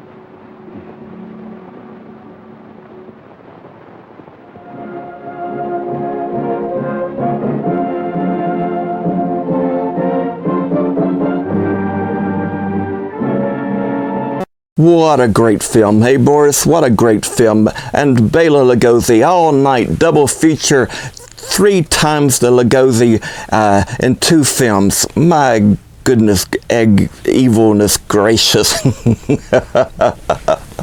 We're so glad that you all could come out tonight and watch and visit with us and watch the films that we had with our double feature with Bela Lugosi. And before we go, I would like to do a scream out for a good friend of ours from Maniac company called Maniac. He sent us some wonderful bumper stickers, I guess you could say, decals, called All of My Friends Are Horror Hosts. And of course, we're going to put a couple of these on the hearse and our other regular car. And if any of you wish to, find out where you can get some wonderful items from Maniac Monster Designs, well, you can go to maniacmonsters.com and you'll be able to find wonderful things such as the decals that I've just shown you, and of course the t-shirt decals and things that they have here, designs. That's wonderful. They have Dr. Phibes the Werewolf, They Live, Kraken Zachary, Salterman, Phantasm, Frankenstein, the Mutant, Vincent Price, and maybe, who knows, maybe even someday Bobby Gammonster and Boris T. Buzzard. We would make an interesting design, wouldn't we, Boris? Well, anyway, we're so glad that you all have joined us this evening, and we hope that you'll come back for another episode of Monster Movie Night very, very soon. And until then, as always, keep screaming.